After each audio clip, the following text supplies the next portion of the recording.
Crockett on Zoom? I have not seen him He may join request us. to be in yet. He may join us some point. We'll try and catch it when he signs on, and we'll excuse Ben, who is in Europe still. So again, thanks everybody for being here. First item on the agenda is general citizen public comment. I haven't received any. I don't see any general citizens. I have not seen him He may join request us. to be in yet. He may join us some point. What's that? That's back to the old issue that we had. Recording. Yeah. So seeing no public comment, we'll go ahead and go down to item 3 on the working agenda. 3A, general business, water master plan update and impact fee discussion. Dustin's issue. Yep. Hopefully you'll recall our last time we met, you gave me some things to look at. Lena, I had a visit with you about changing our water rate. Brock, if you can scroll down to 35. You talked like you wanted to penalize the higher users from about the 23,000 range on. So we put $1 on that.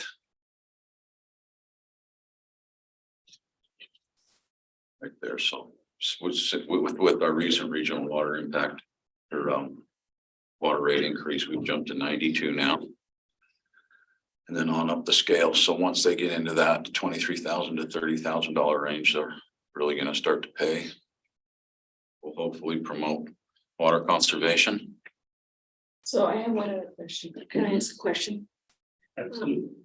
Is it possible?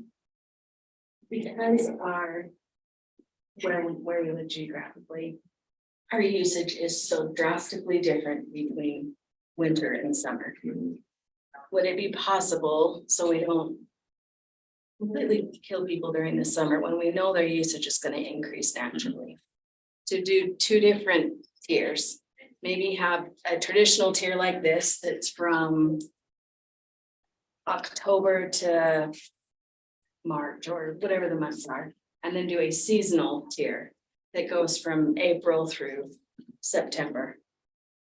Same idea, but not penalize people quite so hard in the summer, because we know those 2 extremes are very different. Just one comment about that. I don't have a problem looking at that. During the winter, you're not going to have anybody getting into that 23,000 range. Right. So is there a way then to adjust this is there a way to make some adjustment for summer? Because a traditional home likely could exceed that in the summer. I mean, they'll never even get close, but just normal. In the summer, definitely they could, Right. but wintertime, they're not going to get into those last, they'll be in about those first 3 tiers. You know, especially our new construction. I've got some data on our new construction. We'll go over it later. Okay. I'm just wondering if it would make sense to have some seasonal. But Or you could do quarterly pays. You could go October, November, December, January, February, March, April, May, June, July, August. And that would even out because there is the months where you're not using water that you'll be saving. And during the months that you are using water, you would be penalized or paying for it. And if you did it on a quarterly basis. But I don't know how that works on payments, the bonding and stuff. The city's payment system actually already allows you to do a fixed monthly payment if you want to. So you could, and I've actually done this on my utilities, you can set a fixed monthly payment so that it's higher in the winter and, you know, higher than what you would normally pay in the winter and then lower in the summer. So it offsets. It's not automatic. You do have to watch it. You know, with our power surcharges that kicked in this winter, I've had to up mine to cover it, but you can do some of that on your own without the city having to structure it. so you're just doing that as a budgeting mechanism. You basically overpay it for the winter months and then it uses that. Yeah, and then I have a credit. And then it doesn't hit you so hard during the summer if you can budget it. Right. We also have the equal bill pay option, which residents can do. So they look at the last 12-month average and what your bill is. So they can do the equal bill pay and then it resets. So at the end of that 12 months, when they recalculate, if you have a credit balance, your payment would go down, but if you had a negative balance, then that new equal bill pay would come in, would bump up to account for that shortage that you had. So that's, I didn't realize we had that. yeah, we Maybe do I have, should be using that yeah, instead. but that's an option. So, but, Yeah. but there is the option. I know that's kind of what the water district has done with their, how much water to where you, when you hit the surcharge. You know, I don't remember Dustin off the top, if you remember our average use. The home residential use is, 0.71 acre feet right now. but on a gallons per month, That would be about 0.59 is 16,000. So you can be about 18,000 yeah. right now. So, and I know, But our new construction, we're showing way better numbers than that. yeah. And so I know when you see that 23,000, that's when you're gonna start to fill. Cause if you're going above the 23, which is fair amount of water use for, and even in the summertime, that's still a fair amount to get to, so. But we can look at other options, as Dustin said. One thought that comes to me, because we were talking about this before the meeting, is the tiered system, in a way, already has a seasonal component built into it. Because people are using less water in the winter and more in the summer, like Dustin said, they're not gonna get to the higher tiers unless it's summertime. Most of our new constructions all coming in under 9,000. Existing residents during the winter are all between the 9 and 16. So you almost don't need a separate seasonal tier, set of tiers. Because you've essentially built. You're just not gonna have that usage in the winter time. Nobody does. But we probably ought to put it out in an email, for people to set a budgetary amount. So they could, if they're heavy users, that they could expect to see that. I'm good with it. I think it's an incentive, in my opinion, it's an incentive for people to go, okay. I need to look at my water a little differently. They might start to care. Yeah. But I think, that's a hope, right? Danny and Krista, you on board with that? Right. The other thing you wanted to look at was a separate impact fee for apartment complexes. Brock, that is going to be page 44. And what Sunrise came back and said was usage data was not obtained for apartment buildings, but estimated usage should be provided by developers before city approval. This usage can then be used to identify how many ERUs the complex will account for. For example, if the developer estimates a total usage of 1,500 gallons per day, one would simply divide this average by using what we've set our standard up at 483 gallons per day to find that this complex is equivalent to approximately 31 ERUs. Therefore, you should be charged 31 times the traditional ERU impact fee. This table shows some theoretical fees, assuming 200 gallons per day per unit using this method. I think it makes perfect sense. So Dustin, would we require an engineer to provide that? Yeah, which we've done on projects before. So, You're The fixture unit analysis. Mhm. I think that's pretty equitable. Yeah, I don't know really of any other way you could set it up. I mean, right now we go off meter size. Or, figuring sewer and wastewater and things like that. But that really doesn't give you the option on an apartment complex just to go do that way off of a meter size.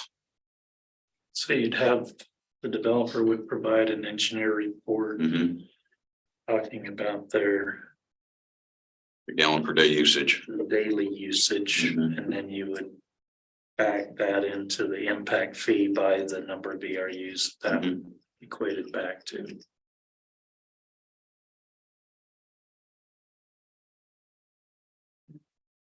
So this is the instance where you have separate meters, but they're all being billed to. They all gonna have a common It's a meter. common meter, Like, common meter serving a building. Just no way to do separate meters on, let's say, a 60-unit building. It would just be a nightmare. Yeah, 30 unit, 60 unit.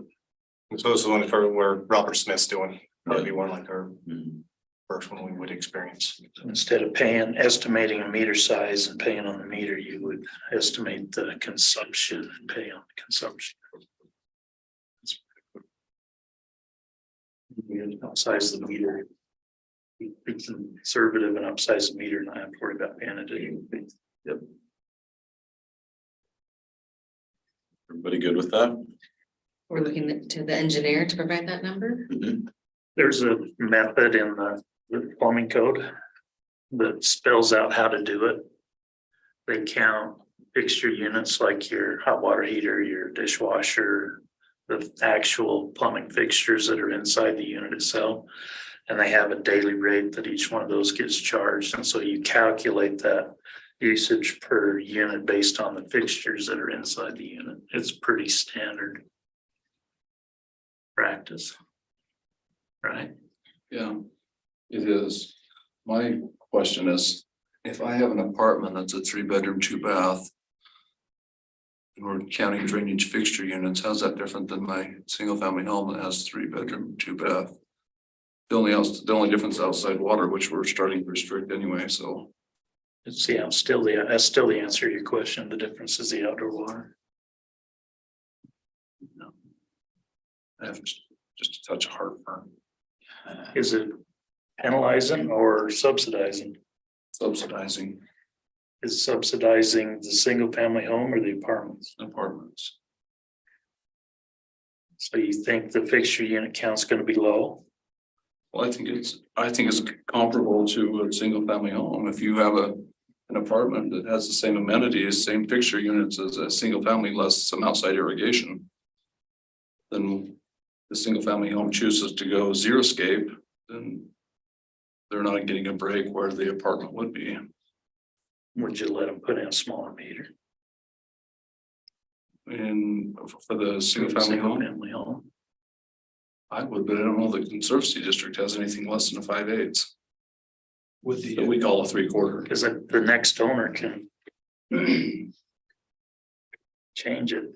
Would the apartment get a break in that scenario though? Because if I understand what we're talking about, we're taking the fixture units and converting that to an ERU equivalent. So if an apartment has all the same fixtures and amenities as a single family home, wouldn't we just end up back at the single family, it'd be the equivalent of one ERU and The ERU is already established, and I'm not sure what it's established off of, how many fixture units. I would have to do some. because that's, research. so we're basically saying one ERU is one single family. There's a residence. 3/4 meter. But Regardless of isn't RE based on actual usage on so many homes? So it's real numbers, real data, not an assumed data. So what, but it's the same if I have a 5-bathroom home or a 1-bathroom home, it's one ERU. Should it be? I don't know, probably not. Probably not. We're gonna discuss that here in a minute too. Sorry, I'll let him have the floor. Stick around, Cody. We'll penalize everybody.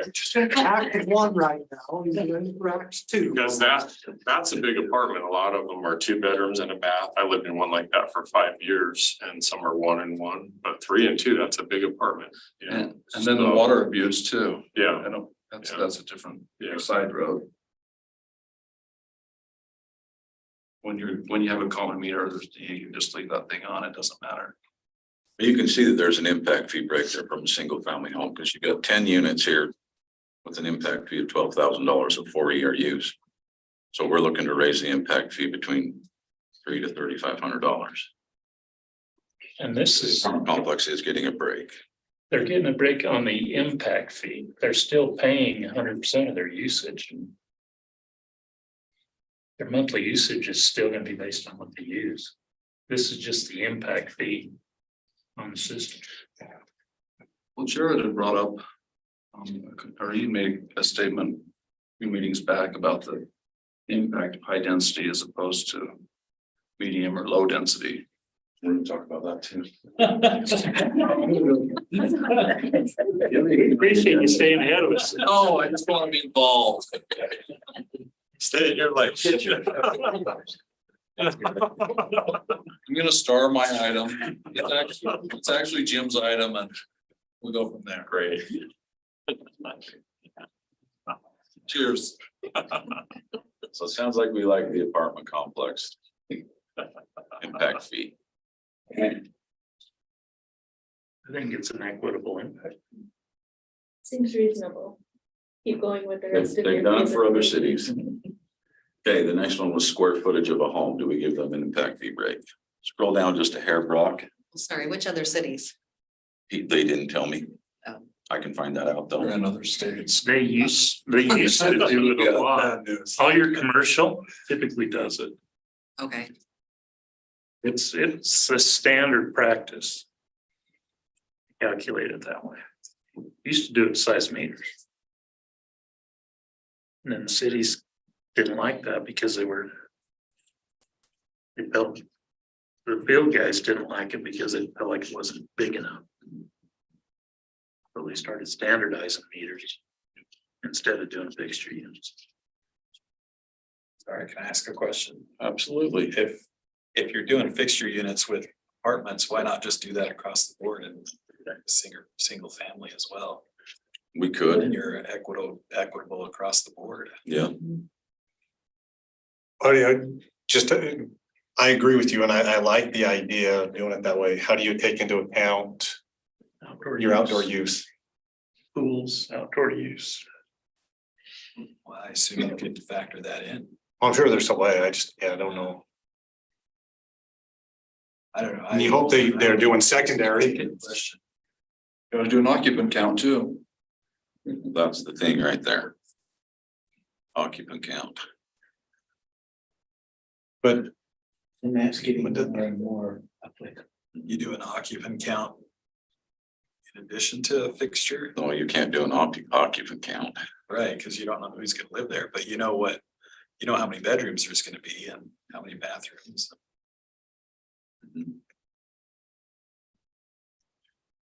I mean, I like the idea here when you're talking about this square footage of 2,200 square feet, but looking at it as a fixture count. And what if it's our average size is 3-bedroom, 2-bath or if it's 7 fixtures and that's what your impact fee is and that's how I wouldn't mind looking at it that way as well. That's me. I think of where you're going. Yeah, it seems like if you're never gonna be able to make it equitable if you're using one system for your single family and one system for your multifamily. But it seems like if you have the ability to do a fixture count for the multifamily, why not just do that across the board and obviously take into account outdoor watering on a single family as well. When we talk further, you're definitely gonna see this off historical data from multifamily to single family. It's got so much to do with it. Yeah, we can definitely look at fixture count. But even then, your meter size is partially regulated by the Water Conservancy District. So you could be charging by fixture count a greater number than what the Water Conservancy, the size of the meter the Water Conservancy District would require for that single family unit. I'm not sure how you. You gotta keep them separate. Yeah, I don't. Yeah. You can't, the water district's gonna do what the water district's gonna do. This is the city side. 99.9% of meters are 3/4. Because the water I district understand they have a provision for apartment impact fees. Set up and Mhm. we could do it the same way they do it. I don't fully understand how they do it, but Well, I think the fixtures. I like Great this way for of our doing it, multifamily. I think I'd leave our other the same, the way it is now. But the thing that I worry about it is those mansion homes. Well, and I think we've got to make some kind of an adjustment. If our average is 2,200 square feet, I can't think of a single residence that's been built in Santa Clara in the last 5 years that hasn't been 4,000 or more. And the fixture count's got to be different for that many square feet. I mean, to me, it's somehow we've got to include the fixture count in both the residential and the high density, because But you can have somebody build an enormous home with 7 bathrooms, but they're not all getting used at the same time. well, I understand, One family but there. they could. And that's when your count becomes important. I mean, you look at some of the homes that are now on the heights they've got an owner, but they've got 5 families. Mhm.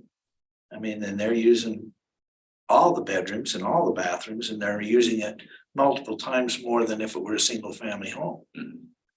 To me, the fixture count's gotta be, if we can't do the occupant count, we gotta somehow adjust for the fixture count in the overall scale thing. Okay.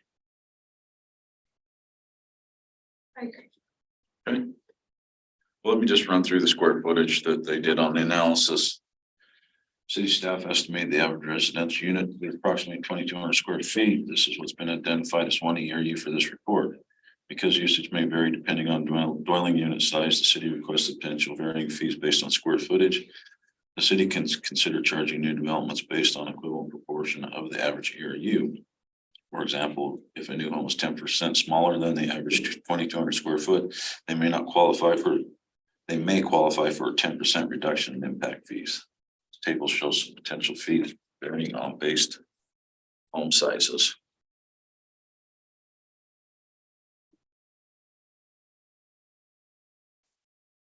So that just breaks down the different square footages there and the impact fee that they would be paying for the size. So would that be an alternative to the fixture unit count?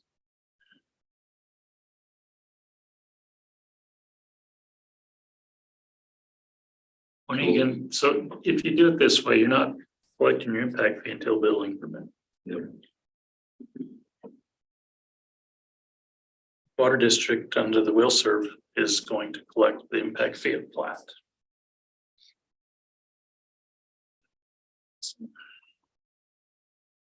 That's a whole nother subject. But we won't get the cash until the building permit. But we were having discussions about half a preliminary plat. Again, or you don't know how big the house is on the subdivision. And you don't know how many fixture units are. Is there, We could look is, seriously at, I'm sorry, we look seriously at a standby fee.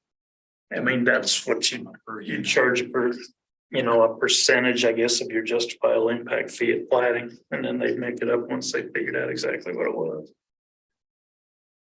Some of the new homes have more bathrooms than bedrooms. Some of these 4,000 or 5,000 square foot homes. Well, that's where I went on the square footage. I mean, I'll speak of two large homes in the city. One's probably 4,000 square feet bigger than the other, but they may have the exact same fixture count, just based on what they decide to put in there. And you have a game room that instead of a bathroom and a Yeah. bedroom. And so that bigger one's gonna pay a massive impact fee, but they both have the same impact potentially because they have the same number of fixtures. Like what they put underneath that roof. I can think of one right now that, has some basketball court, all that inside, but there's no bathroom, Mhm. gym situation to take care of any fixture. Okay, I'll take a look at that. Let's just talk about impact fees for a minute. But without going with multifamily versus single family, we're at the $3,057 impact fee. And then we get into the I want to talk about the multifamily a minute. Page was that on? Can I ask you a question? Sure. How much of that 10,000 and change is associated with water acquisition?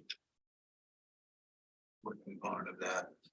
What do you mean by water acquisition? So we talked about having Sunrise include a component for the cost of acquiring more water.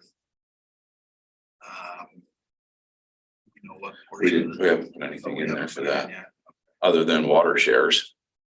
So that's what I'm Secondary, talking about. Yeah, Water that's- shares for that's- secondary. that's built into there. I don't think they broke it down into Okay. showing what each project is going to include in that impact fee. Okay, and I'm just asking, just because I'm curious about. Like, for these developers that have given us water shares, what their discount would be. You know, for having done that. Well, we didn't do one for that. We did one if the lot has secondary water. When they pull a permit, they'll. That would be essentially the equivalent, right? Mhm. As if they've. Only way the lot has secondary water is if they build the secondary system and provide water to the city. Yeah, that was an impact fee reduction. So do we know how much that is? Um, Of the 3,000 something?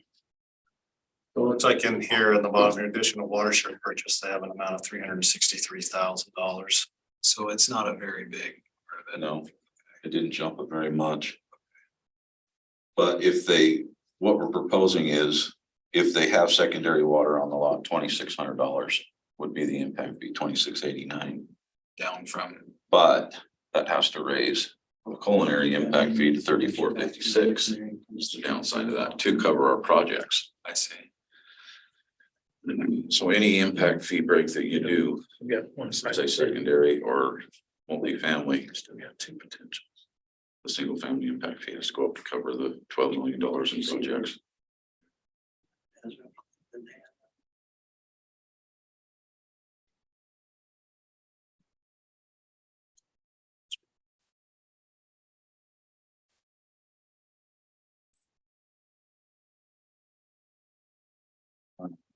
There's.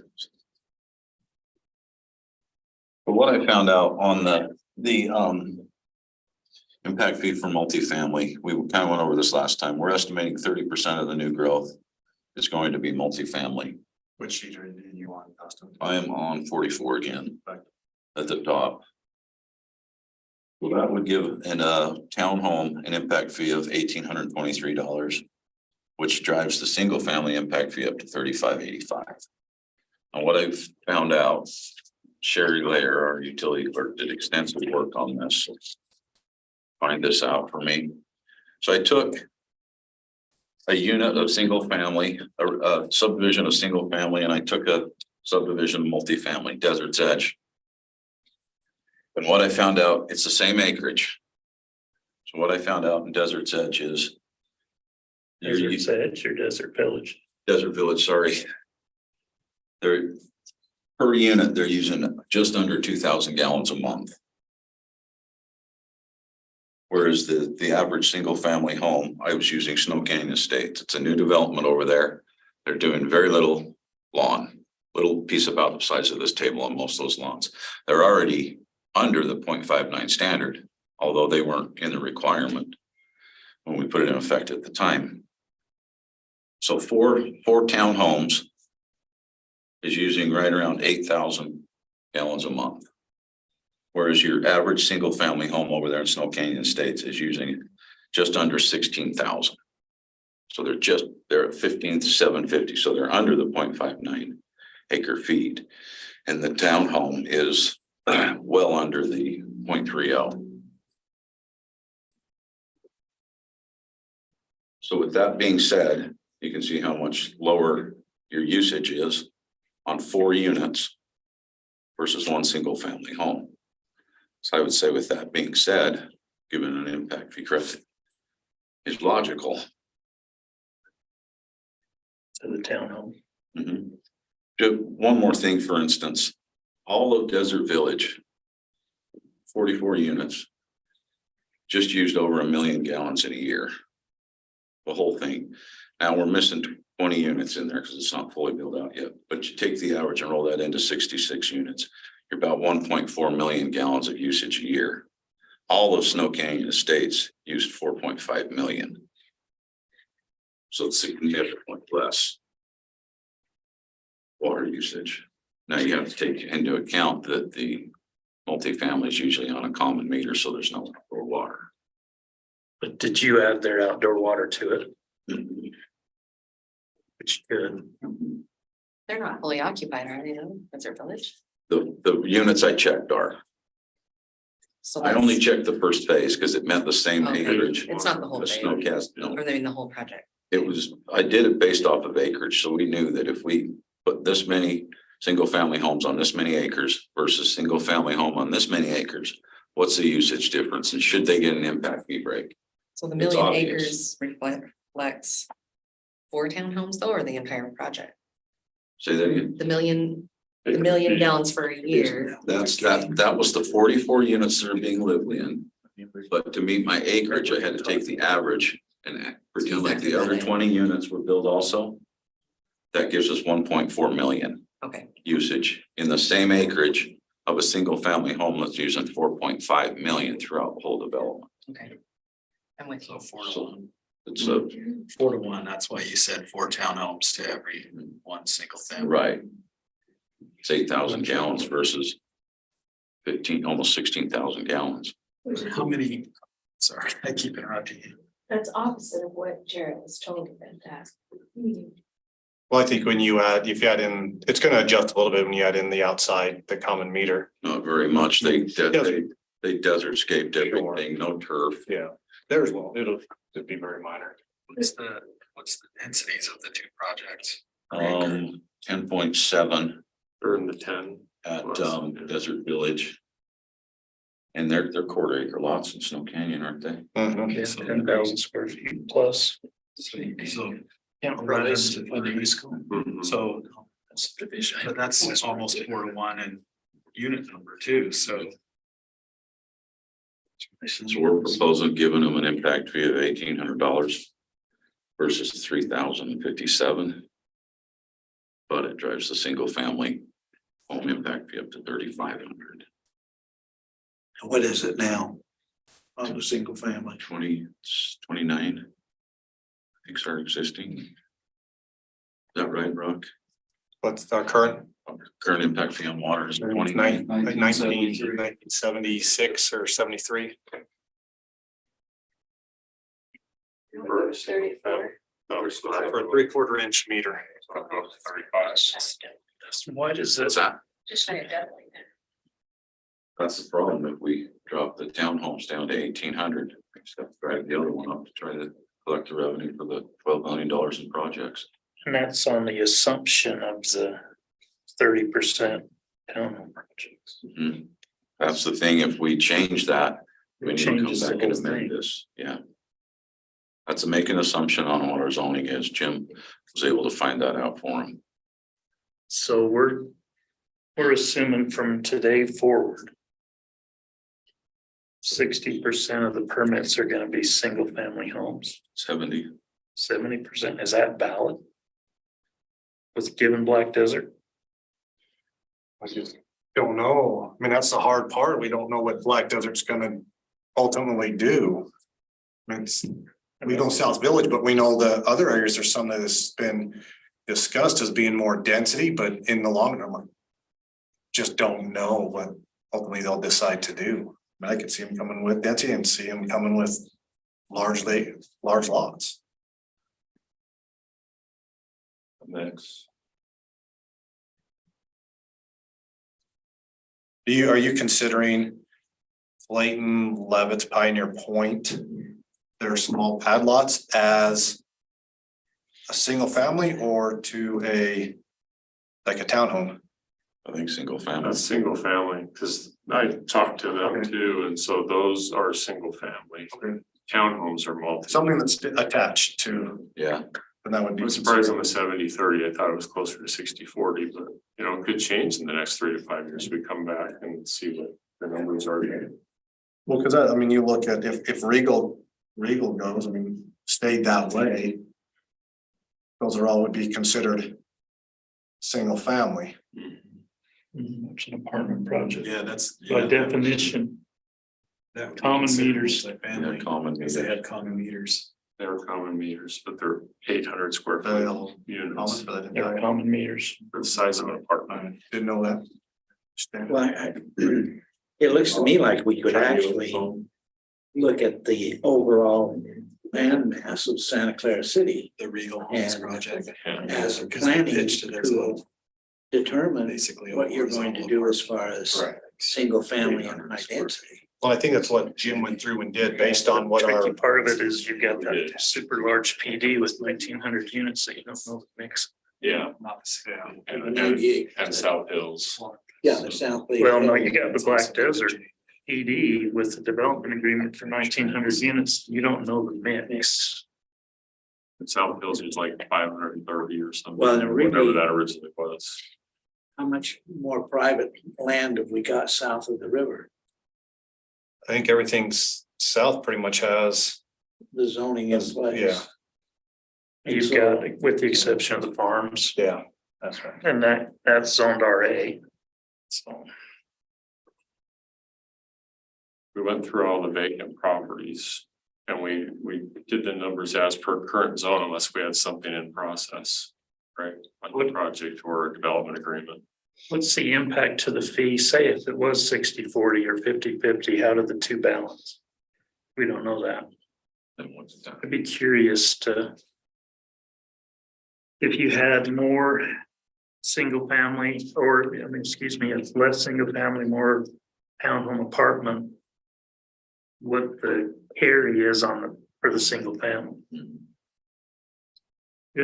Just have an idea on the, is it gonna go less up or gonna increase less? If there were more townhomes, would the single family impact fee come down? Or stay closer to where it is today? I Or would would it think, go the other way? I think it'd go the other way. So more townhomes, the single family would jump up and the townhomes would come down? And I guess that comes around to a general question is, what are you going to try and create in the city of Santa Clara? Are you going to try and create more high density or more single family? And that is determined by the council and the citizens as to what you want to see done. Mhm. And that'll affect, I mean, if we're gonna raise single family up to that kind of price, it's going to drop the amount of single family that's gonna wanna come in. And when we talk about the affordable housing issue, it's gonna change it from a single family home to a multiple family situation. So I think that's kind of philosophically what the impact would be. But Lena, there's something I still think we need to pursue with your legislature people and a lot of the impact that we're seeing from everything, the growth, the high density and everything is still O&M. And we need to see the state legislature pushed to include O&M in our impact fees. Because the numbers create on a federal level, you're generating, we've got to have so many firemen, so many policemen, you know, building inspectors, all of those impacts. And yet we can't do anything in the state of Utah to offset those costs with impact fees. And that's one of our biggest impacts. Not that I think you can get anything done, but I certainly think the cities and towns ought to be pursuing that because it's huge. How do you pay for ongoing O&M though with fees that are only paid once? Well, what you have to do is look at what the future holds, and if you're hitting numbers with your multiple family that will take you into a new federal size that requires 2 more police officers, you got to charge. Right, but when those impact fees are paid, you receive a fixed amount. That's what you've got You to know, figure out how. and You're not gonna be able to But sustain. to just say that it's not an impact is totally wrong. We're charging not a dime for the biggest impact because it's ongoing. It's not we're gonna hire 2 new policemen and it's done. We're gonna pay them for the entire time that we have to hire them. And yet we're getting nothing out of it. To me, that's a huge, and I agree. How do you do it? Affordable. And that's the challenge that I see is, you know, do you say, well, we're gonna have to pay 2 more police officers for the next 20 years. You know, to cover that, even if you discount it for time value of money, your impact fees are gonna skyrocket to cover something like that. So, But to me, they're skyrocketing anyway, and we have nothing to offset. Even if we got it for an immediate time. That we know we're gonna have to hire them. A lot of this comes with planning. Where are we going to put single family? Where are we going to put multiple family? How much are we gonna have? And what's that population gonna be in increase? And how many firemen do I have to have? And how many policemen do I have to have to support that? How many staff members do I have? And kind of plan for your build out. And then look at it. I don't know what the number would be. I think it would be astronomical.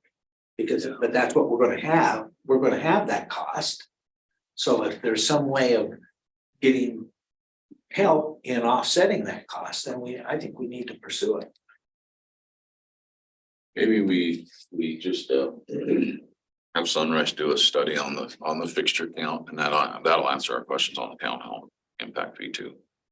Yeah, I think it would. I think the fixture count is huge as far as what it presents, single family or home family. And when brought up what he brought up, and I agree with him, there are going to be some of these huge homes that have a bowling alley that takes up a lot of room, but really has no impact because of fixtures. So they're not going to use the water, they're not, and electricity, we're going to get them anyway. So to me, the fixture count is a pretty easy way of establishing that. Bring it back, we'll look at This that. isn't too far out of whack though. No, it's not. The It's just, 1,800 on the townhome, 3,500 on the traditional. What's the valuation of all your single family permits? Based on square foot. Oh, where to where? We're at 1.5 million to 300,000. So there is no affordable single family homes being built. Depends on your income, Mr. Mayor. well, there, Okay, there's no They're really moderately in income wrong. It's qualified for. Well, if you look at that on the townhome side as well, they're $500,000 for a yeah, town. there is no affordable housing being built in Santa Clara. You still, we don't want to penalize what potentially could be. The big homes they can pay the additional fee, 3,500, or jump to 3,500 isn't concerning. Is that Take the Desert Village community, 185 townhomes. They've come in, blown this thing out in 2.5 years. Now they've put a for sale sign on it. They didn't sell them off to individual owners like they could have to maybe add an affordable element to the city. They got a for sale sign on it now, and Did they list it for sale? yeah, it's for sale right now. And so I'm like, in my mind, I'm like thinking, it just would have put another $1,500 to $2,000 in the pocket for each unit. And there's still 3-bedroom, 2-bath, laundry room, full kitchen. And outdoor amenities with a pool. Now, granted, it's a shared pool. But yeah, I don't think that they would have profited another $500,000 if you limit this impact fee in that particular case. Are these the ones that are construction go to the phase 3 that they have for sale now? It's the whole complex. So they're selling units now. The project is for sale. Oh, okay. that's the only way they can sell it. No, they can sell They can sell individual some, no, they can units. subdivide it. It's Oh, that's right. subdivided. It's It's subdivided. It's just he wants to sell it as apartments. But the units are already subdivided. You They can just sell didn't individual units now. Yeah, Right now. yeah, each plat was a subdivision. But yeah, they'd have to go back and record it. Record it each individual. the ultimate goal at the end is the impact fee is trying to determine what Now it's gonna be impact market-driven. that use has on the system. I mean, that's to where that the current residents are not having to pay for that impact and that future growth. And so, I mean, I think as we've heard here, there's a lot of different ways we can come to this impact. You know, there's different methodologies to get there. It's just determining what do we feel comfortable is. I'll say I don't want to say the word most correct, but we feel most comfortable with that is the best calculation that determine the impact these different uses are having on the system. If you have an impact fee, if we use the example that Dustin was talking about earlier, where you have essentially a 3 unit per acre single family project and a 12 unit per acre multifamily project. And you're charging half the impact fee for each of the multifamily units. The multifamily per project is gonna pay twice the amount of impact fees. It's half the number of units, but times 4 units. So, but does that reflect the actual impact of those 2 projects? That's mine. That's what you're saying. It's a Does yeah, that to get the actually water to reflect that the project for impact? that high density, sure. Yeah, The transmission and everything, all the maintenance, the valves, everything that goes into that. On density areas require more police and fire protection also. So I mean, it's a multiple. Really, I just think that it needs to be planned and thought through instead of somebody buys 20 acres and wants to rezone it. We need to have already been in front and said, these are where we're looking for high density. This is where we're looking for single family. This is where we're looking for commercial. This is where we're looking for those areas. Therefore, we're in front of what's going on rather than on the rear trying to figure it out. If we know what we're looking at for the future, generally speaking, we can plan for it. But if we have no idea and we basically rely on a developer to tell us what they're going to do instead of us determining with the help of the citizenry what they would like. isn't that what the general But that's what plan your is? that's what your general plan does. I know, and I think we need to do more of it and get it done. Well, and I think based on this was done, we used our current zoning. The biggest thing that's the hardest is it's Black Desert. I mean, Black Desert's potentially 1,900 units, which nearly doubles our thing. That's the hard one, and not knowing what they're gonna do. And I would even say to the edge of Grand Desert, which has a PD on it that is there, but what actually is gonna end up happening there, I know. who knows? And But that's. you've already got the zoning. So if you're gonna say Black Desert's got 1,800 units, plan for 1,800 units. If this over here has got 90 acres at 12 units per acre, you've got 1,800 more units.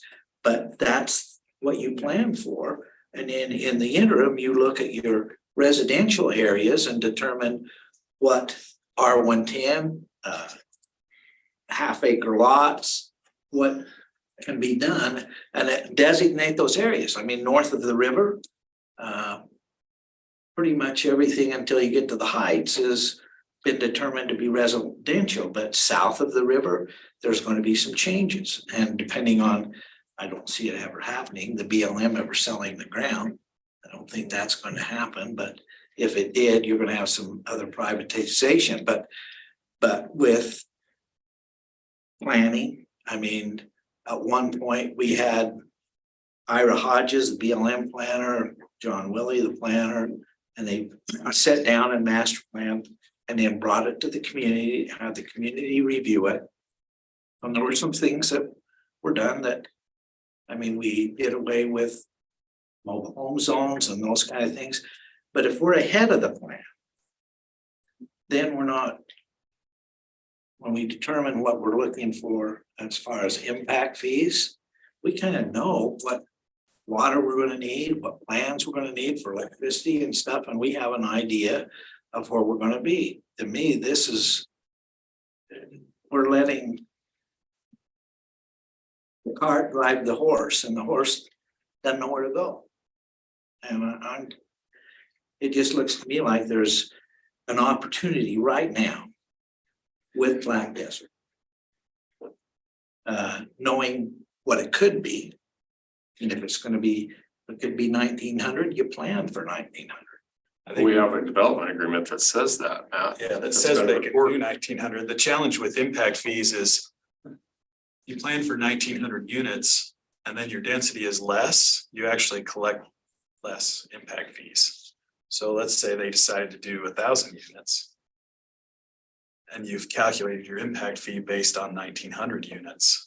You don't collect all your Less money to pay for your infrastructure. So- I understand. So there's almost there's a reverse, but you can only plan for so much. I mean, right now, they're essentially entitled to do 1900 units. If they They don't choose have to. to do 1900.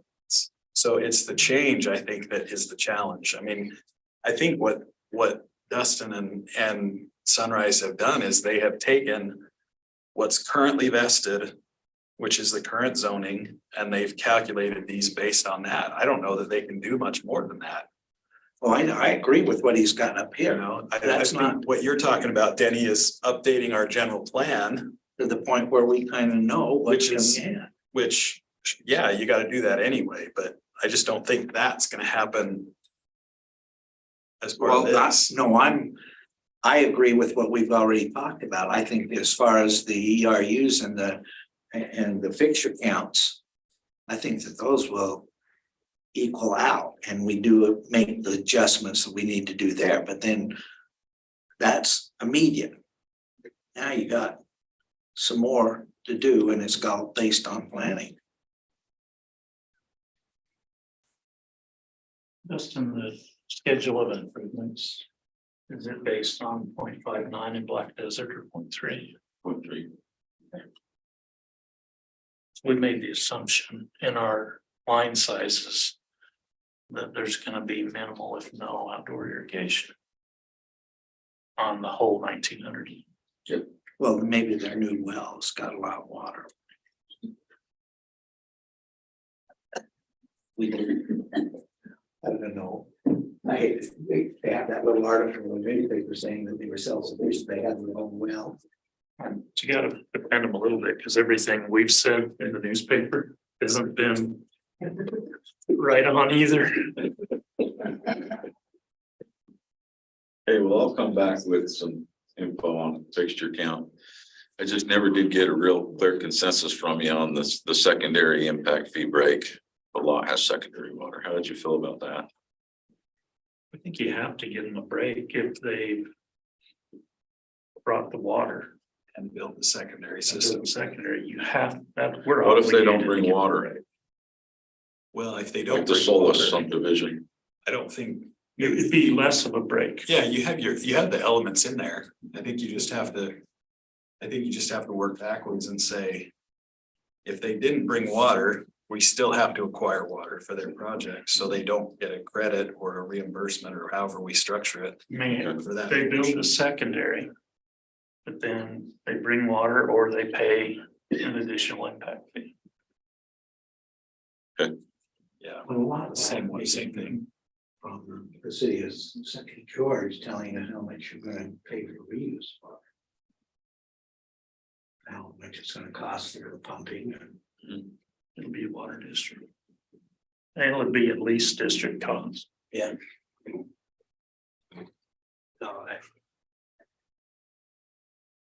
Well, that's about all I have unless you've got any other items you'd like to talk about. just a question, how is the study coming for the well site?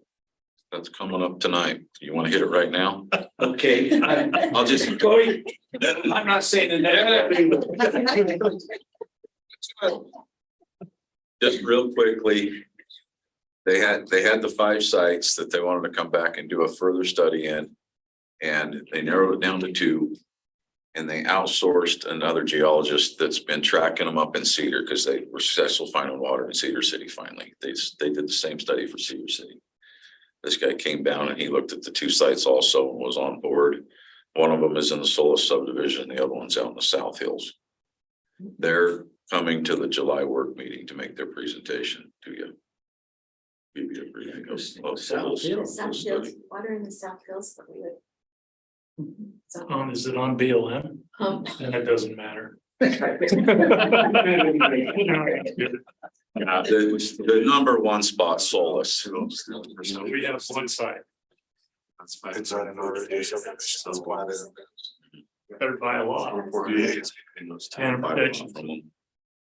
We're going and test pump with their permission because they haven't developed it yet. It's just graded.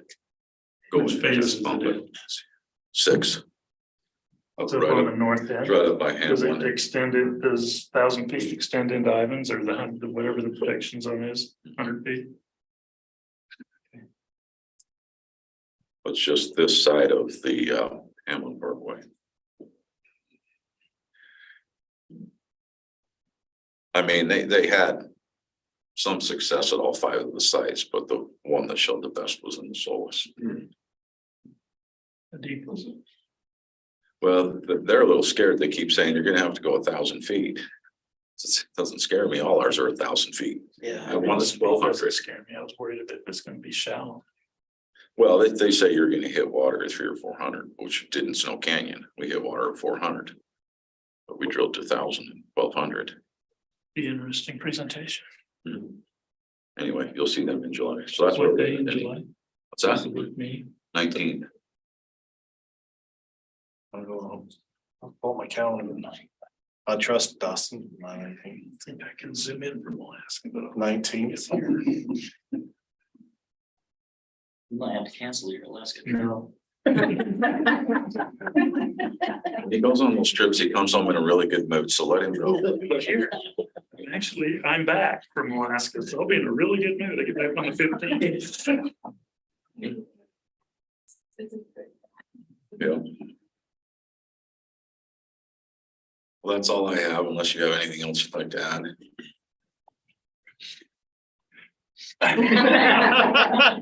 Funny.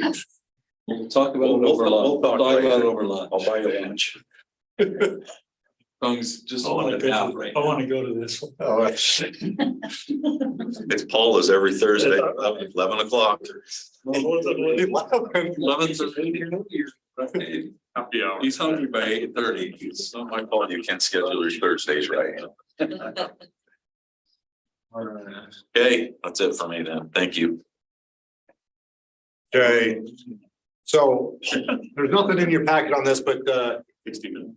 wanted to discuss with you guys just through our late fee that we have on our utility bills. And kind of through what's going on with our utilities as is. Our late fee right now is 10%, which is I think high compared to what you normally would see. So we would like to reduce it down. I put 5, just cut it in half. But I think probably more standard is somewhere in that 4 to 6 range, what is municipalities have in that range. So wanted to get some feelings from the council on the appetite to reducing that fee down. Right now, we are collecting, I'd say approximately $120,000 annually in late fees. So cutting that to 5 would be cutting that in half. Most of that ends up is in the enterprise funds though, because they're the largest part of that. Utility payments, so most of it ends up into the enterprise funds, and the majority of that would be to our fund. Our collections. Collections good, collections bad? On as a whole of our utilities, No, on the water. Well, late payment, is that applying to that applies to, everything? yeah. That's just, so if somebody pays late, they get hit with a 10% fee, and then it is there's a percentage breakout to how much goes to general fund, then water, sewer, power, storm. So like I said, We're penalizing them the garbage, stormwater, and street maintenance and everything. yeah, it's about 10% on their total bill. You don't break it out and then send the individual breakout a percentage to each of the enterprise funds. You just send it all to one fund? So it gets collected, and right now, when a late fee is paid, like with the utility, and say there was $100 late fee. It actually all ends up in the water fund, and then we journal entry, and there's a percentage, and so now so much goes to sewer, so much goes to water, it's a percentage. We do break it out, so, but the majority of it ends up water and power, but majority of it to power. That's usually the largest. Or You're the gonna bill. slow down your collections if you reduce, I don't think so. I don't think, it just is it just is reducing our revenue. I think those usually are who are later. They're the, we're still gonna be late. Yeah. I'm just giving them, we're at the board and we're getting late. we're, We're gonna cut your cost in half. So the first late is 5%, and if they continue to be late 10, I don't know. Are you getting complaints? we've heard over the years, nothing like dramatic, but every once in a while, like, oh, 10%, that's a lot. From the late payers. But I mean, like 10% is just high compared to what, as I've talked with the treasurer, it's just 10's high compared to the other municipalities. Are they more habitual late payers versus just your one-off? I was out of town and didn't get it sent before, right? I mean. That I don't know on specific to how, but it's just, it's a here and there. I mean, it's like I say, it's not a constant, but most of them are late. We have on the power shutoffs, when we used to do it manually before we got the new meters, we'd have about 15 to 30 every month. And it seemed like maybe 7 or 8 were habitual every month on this list every month. I think it's like that with water bills too. That's what I've seen. Is there a fee for the power shut off? There's a reconnect fee, right? They still do it. For the power, yeah. Because now she just click it on the computer and turn it. We still charge a reconnect. That's a separate charge, not included in the 100. In the last year, interest rates generally have gone up across the board, what, 4%. Mhm. If that matters to anyone. This discussion. We were right where it's at. It was just a topic of discussion. 5% on the first late one, 10% on each one after in a 12-month period. I mean, I jack with your rates like you're trying to jack with mine. There's no grace period. We don't offer a grace You period. get one 5% Nope, or one then 5%. 10, and then at the new year it reset. No.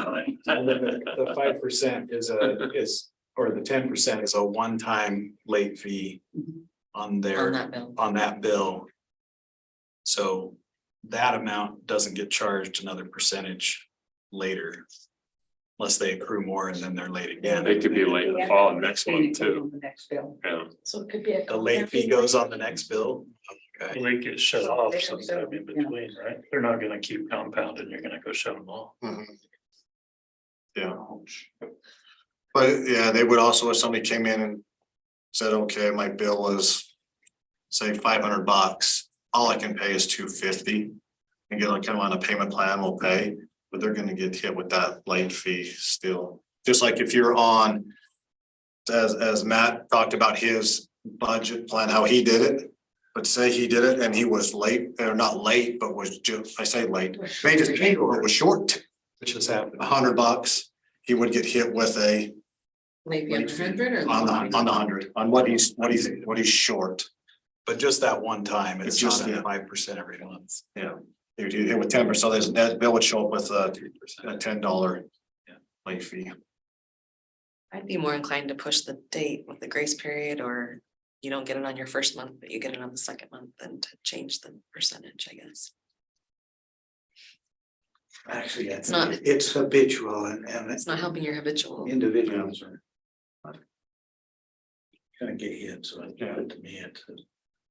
6 is 5 or 10, it doesn't matter. It's what you're doing with the revenue. If you were to go to 5 and go from 120 to 60,000, and that 60,000 doesn't affect what revenue to these guys. Then to me, I don't have. So you can't ask for rate increase if we do this. What if you just give a small grace period?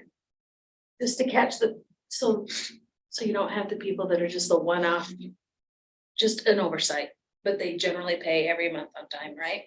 But keep it at 10% for everybody. So utility bills are due on the 20th, but you won't get hit with a late fee until like after the 25th.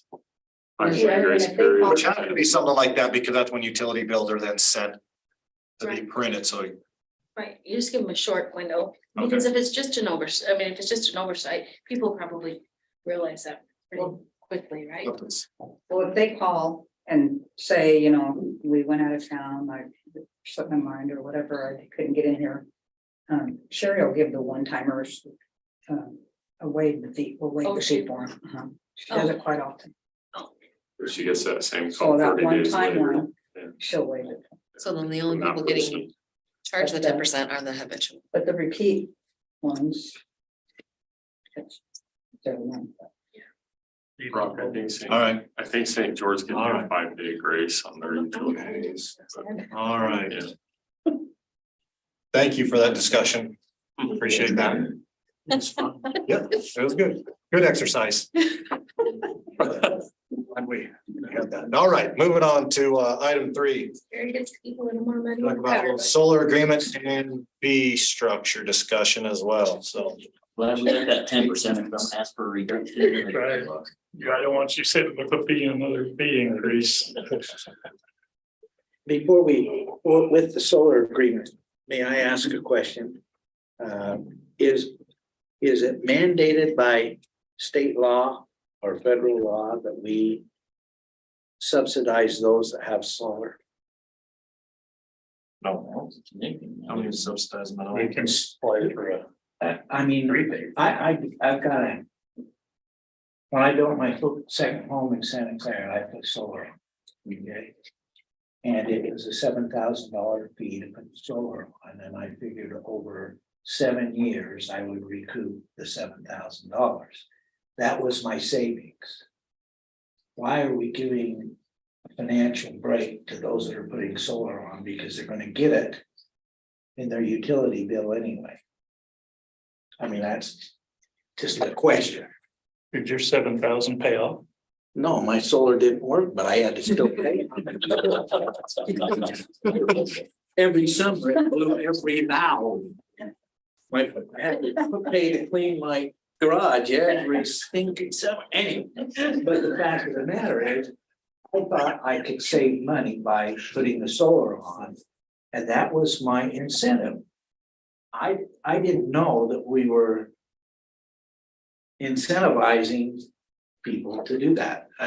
And I'm just asking the question. You guys are all much friendlier and lenient than I am. And I just wondered why I can't get my. Yeah, Danny, I like what I see. That's you. Throw your hat. Throw your hat. But I mean, I look at it, all these guys are putting solar on, why? To save money, right? Maybe. Yeah. There are other reasons, I think, too, though. Save the Green, environment. environmental. Environment. Oh, I'm really glad of that. I'm glad we're Let's talk about it. Your job. Glad we're closing down coal mines and shutting down the hydroelectric, the cheapest and most reusable. We want to close it down to make sure the fish can get upstream. So he can fish more. There's our friends. This doesn't go anywhere, does it? YouTube, 700 viewers. It shows serves, yeah. Water bottle. Danny, I think Gary's gonna get into this, but I'm not sure the city is actually subsidizing the solar. I mean, yeah, they get a credit for power that they push back to the city. But that's power that the city doesn't have to purchase. Yeah. And they're also paying an additional fee for power availability that other, other users don't pay. But see, I disagree with one of your statements. What's that? We still have to buy the power to service that house, regardless of whether they've got solar or not. We still have to have enough in case their solar goes down to service that house. So it doesn't reduce what we have to buy. Well, Yeah, kind of. we have, you go ahead, Gary, you're the expert. No, I just say. You talk about it. That's kind of true. We plan to purchase, but we actually don't purchase it until we get metered for it. I understand. Once it's metered, we pay for it, so we're not actually buying, but the things we do have to make sure we have enough of is the capacity in the lines, make sure the lines are big enough, the transformers are big enough. If they don't have solar. Which is why we charge that additional solar availability Yeah. charge. And if the solar goes down, we shut them off. Only if they're paid current. Well, we get to the 10%.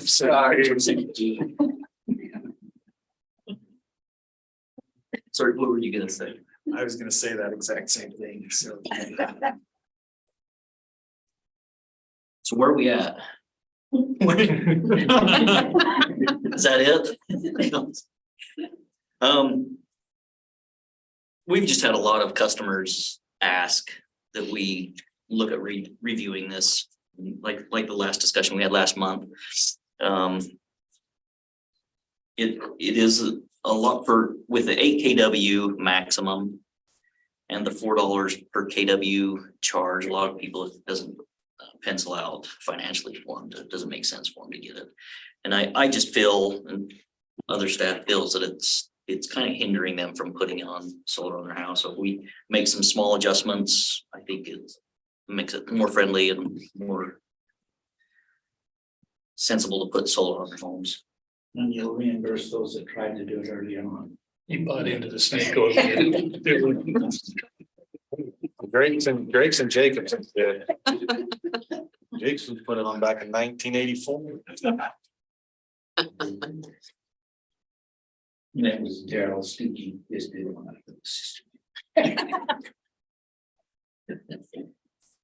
He's doing all the garage. No, I don't. It's, So remind me why we're at 8 kW. Why would we not let them have more? I think that, I wish Jared was here, because he kind of explained it the last time too. I think a lot of it was, we were kind of afraid of the duck curve and getting too much solar. Like if you get too much solar on one transformer, it could damage the transformer, you get too much going back. So that was some of the limitations. And also the duck curve, the problem they have in California is you get all the solars producing 7, 8 o'clock at night, it drops off like that. Then, but your load is still up high, so that duck curve, you have to, your generation, like your whatever plants, coal, fire, nuclear, has to crank up at that time. And so yeah, it creates some issues. But we figured, is that And what Jarrett's told me too is Jack wanted less, Jarrett wanted more, and they kind of settled at 8. Yeah. What are you recommending? 10? 12. 12? Is this one on there? No, Which one? Yeah, That's- but then. It's at the end. That's it. It's Well, there was separate, one. right? I In did the see back, that. You emailed that one separate, didn't you? that's all that's in this. Yeah, it was emailed separate, but I thought Was it a different PDF? it got sent out It after got this sent. got sent, but I didn't know if it, I had it. I thought it got attached. Oh, I thought it, look under. So in that number 3, that was not in that number 3, Mm-mm. No, this is everything that's in that. so did you look at the packet when I sent it to you? Like I said, this came after that you sent Oh, the that's packet fine. out.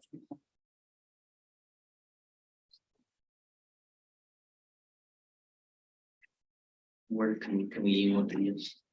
Guys can make it. Give it to me. We got it. We can pull it up. I'm gonna send it to you. Right, Yeah, I have on this one. Sorry about that.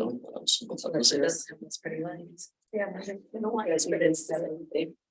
I don't know what happened to it. It was Okay. once.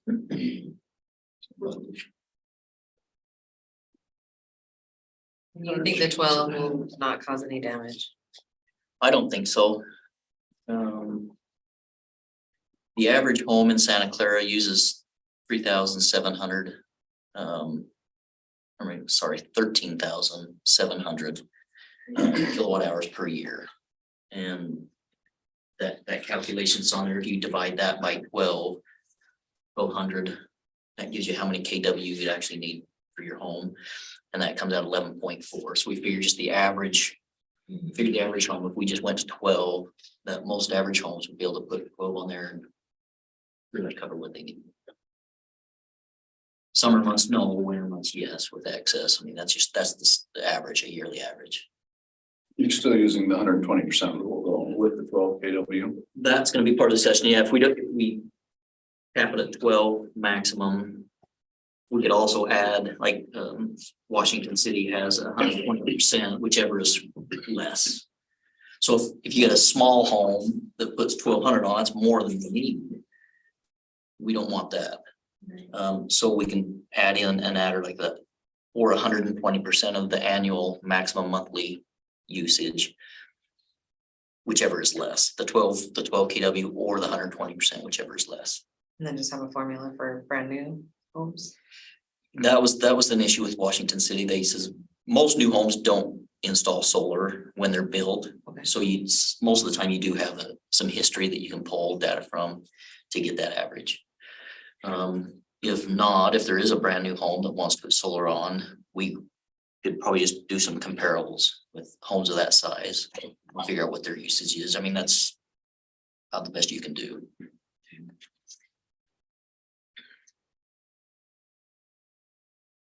Paper to rock. So that's where we came up with the 12 kW.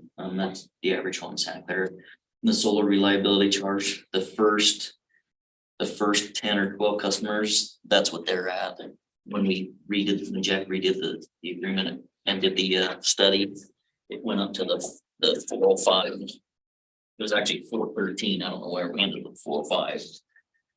But in the study, it was 413 per kilowatt installed.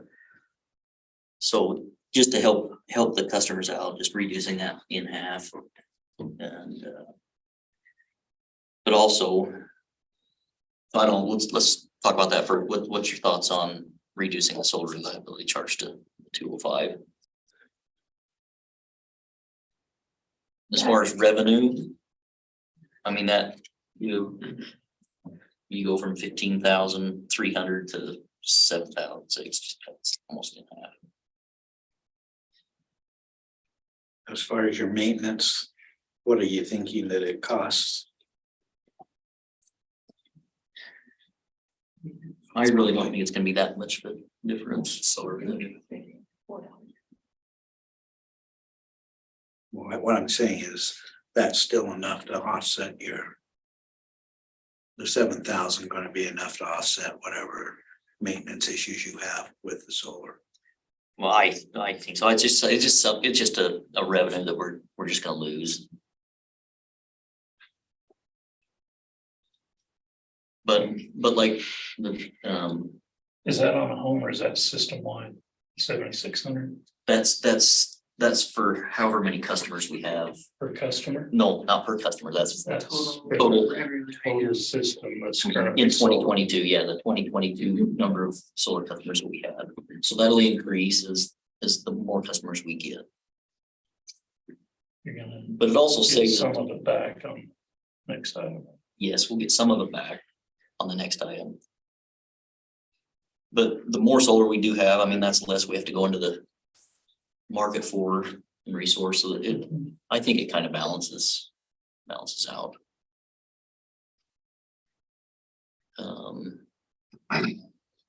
What are your thoughts on the solar reliability charge?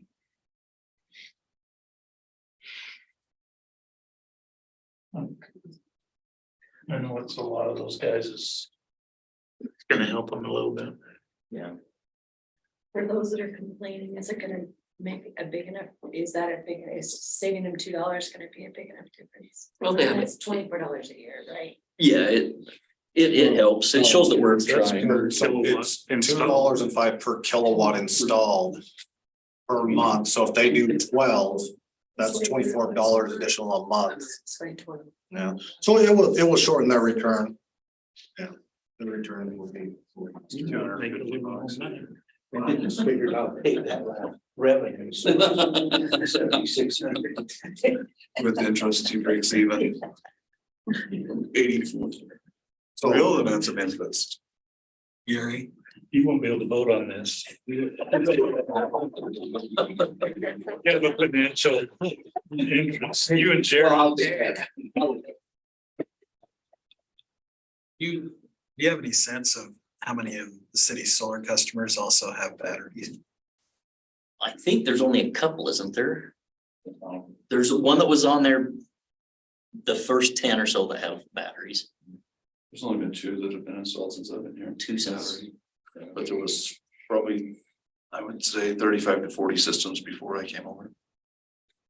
Does that have any impact on how their solar interacts with the system? In other words, does that soften the curve a little bit if they have batteries? It would.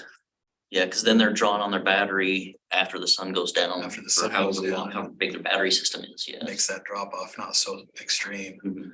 Is there something that the city should be looking at in terms of encouraging people that have a more complete system? Rather than just throwing some solar panels up on their home, encourage them to also, and I'm saying encourage them, I don't know how, but I'm just throwing this out there. Well, if we make it more friendly this way, they may spend that extra money on the batteries, because they're expensive.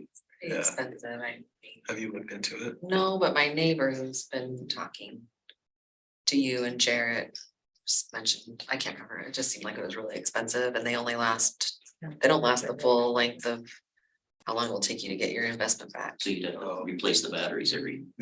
batteries have come a ways, but there's still a ways to Yeah. go to make them be more, I was just curious. work better, to be really store the power to really soften that curve. Just on, kind of with that, the solar project that we're looking at up in Cedar City, that we've got some interest in, I think we've got 1 or 2 megawatts. And it's gonna be a solar with battery. Hmm. And so that, having those solar farms like that with the batteries will help. You know what type of battery? I'm just curious. I'm not sure. Yeah, it is a lot more efficient. What's not being used is charging the batteries and.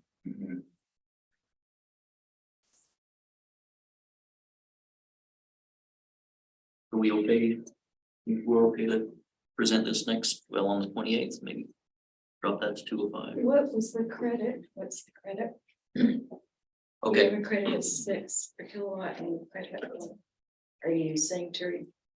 yeah, we're looking at, this kind of offsets that cost a little bit. We're buying back their excess that they produce for 6 cents. And we suggest maybe we lower that to 4. So the difference, I mean, we would be paying out with a current number of solar customers, we'd be paying out $1,300 less. So that kind of offsets that 7,000 down, it'd be down to 6,300. So it would be.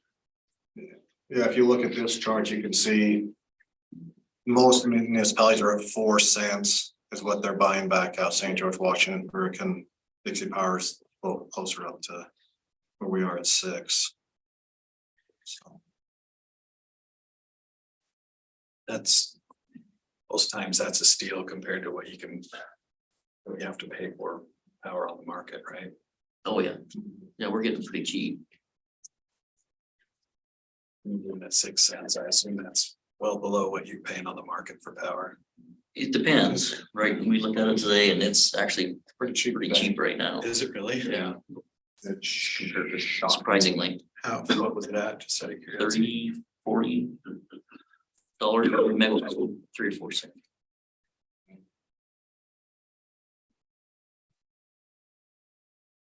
No fires, no storms. Cooler weather.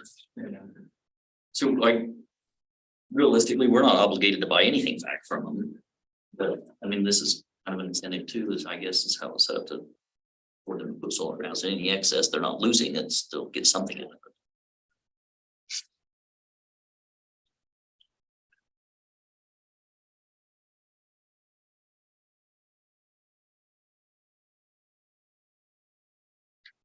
I think it sounds good. So for those that were ahead of the time.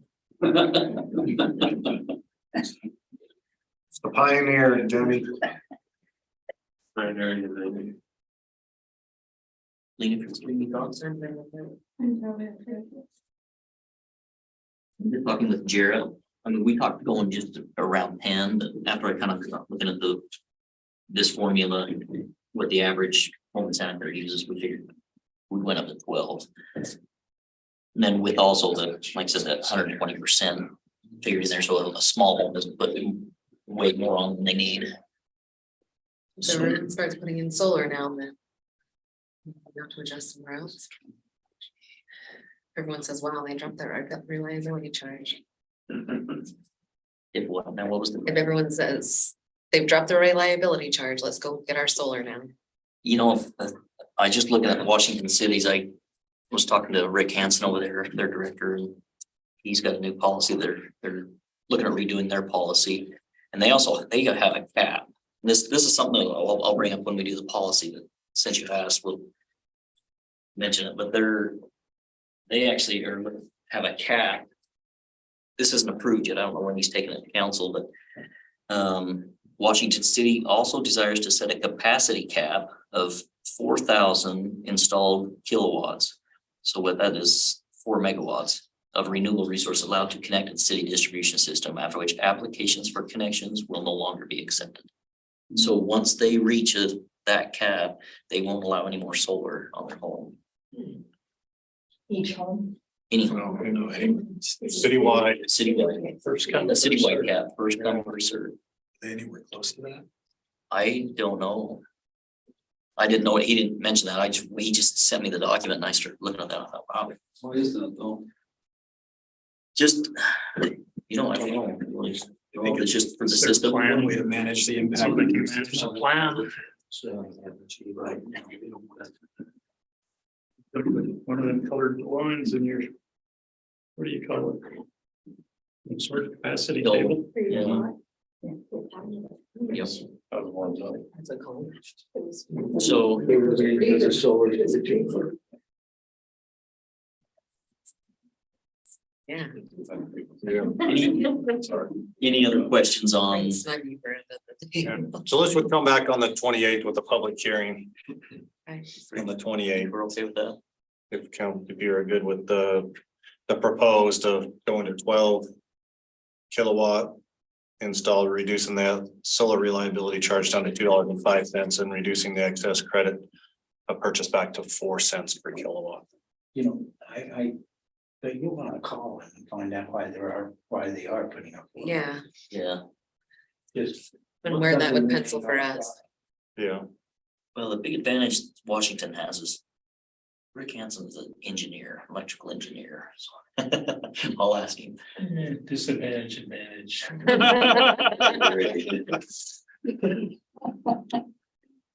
So yeah, I'll ask him that. Can I make one comment on this, Gary? Just to kind of mention what you and I have been talking about. Part of the reason that Gary's bringing this back just as a fee update is because he and I have been talking about a different way to structure the contracts that Gary's been using. And I think this was really instigated by the fact that when Gary and his department went out to get everybody to sign updated contracts, there were just people that they're just not going to do it, right? And so we've talked about getting away from contracts entirely and just having the power ordinance essentially be the terms and conditions of their solar agreement, so that we can update the fees by resolution of the council anytime we want to. We can update the policy if we need to, We don't need to have people re-sign contracts. We'll just have them. Potentially have them, when they get their building permit, acknowledge that they've received a copy of the policy. You know, that they're agreeing to it and they recognize that it can change. So. At least that's kind of the direction we've talked, right, Gary? Yes. So, And it's a separate building permit for the solar, right? yeah. So just getting away from the idea of having to have signed contracts. I mean, we don't have those for any of our other utilities, so. Yeah, it was a headache. It would just be part of our fee structure. You Yeah. could go onto our fee schedule, pull it up. It's just Exactly. like a utility. Yeah, just like our other utilities, so I think that'll help the department, you know. Not have to worry about trying to manage those contracts, so. But the first part is we're gonna bring the fees, or Gary's gonna bring the fees to you, and then we'll come back with an update to the policy. Yeah, when we have- we need to get the fees done before we, Yeah, obviously before we write the policy to include these fees, so. Right. So this will be a resolution that will pass. Have you actually taken like a customer's bill and run it with the reduced SRC and the reduced credit to see how it equates? I don't think we did, we just did it as a lump sum, the all solar customers, that's these numbers there. We didn't do it in individual I'm home. just wondering if we give them the break on the SRC, but we're also modifying their credit back to them and reducing that. If the net result isn't anything and we're still gonna have angry people. I'm guessing just based on what Gary has showed me and told me about our solar customers, they vary quite a bit. I mean, there's quite a few of the solar customers that never push power back to the city, right? Yeah. So there's some that just never get, that never Never sell. get- power never back, See the Never they credit. never get a credit. There's others that do, but so I don't know. Yeah, the It just smaller seems like home, it varies a lot. it does. It was a smaller home with the full 8 kW on it with just an adult couple there, no kids, they're gonna be pushing power back. But a larger home with only 8 kW on it with kids, they're not gonna be pushing any back. So, yeah, it's kind of hard to compare home to home. That's kind of why we just did the kind of a lump sum, just so we see the financial changes it'll make. Okay, if there's no other questions on that, we'll bring it on the 28th. Lisa just forwarded me your story. Did she? I haven't watched it yet. I'm just sending it to you, but I got it. Yeah. it's out, okay. I sounded like an idiot. I wasn't prepared for an interview. She just said, yeah, we're gonna interview. No. Now let's do No. I thought she was just gonna come and take some pictures and we were gonna talk about my interview so I could get prepared. She goes, no, we're gonna do the interview now. And I said, oh, Do your staff report. all right. Yeah, but they do their best if it's really casual and Okay, not scripted. so last item on the agenda is regulations for accessory structures, a discussion with Jim and Cody. Can't see Cody on there, but okay. This is Steven. darn. So this is just a discussion. This is meant to be very general. All I have is that and a memo. We did have a discussion with the planning commission last week about it as well. And so we're addressing these items 1 through 3. Recently, this has come up. City staff has had some discussion on, increases in size and height of detached buildings. You may be aware of one. I know that Lane is aware of one.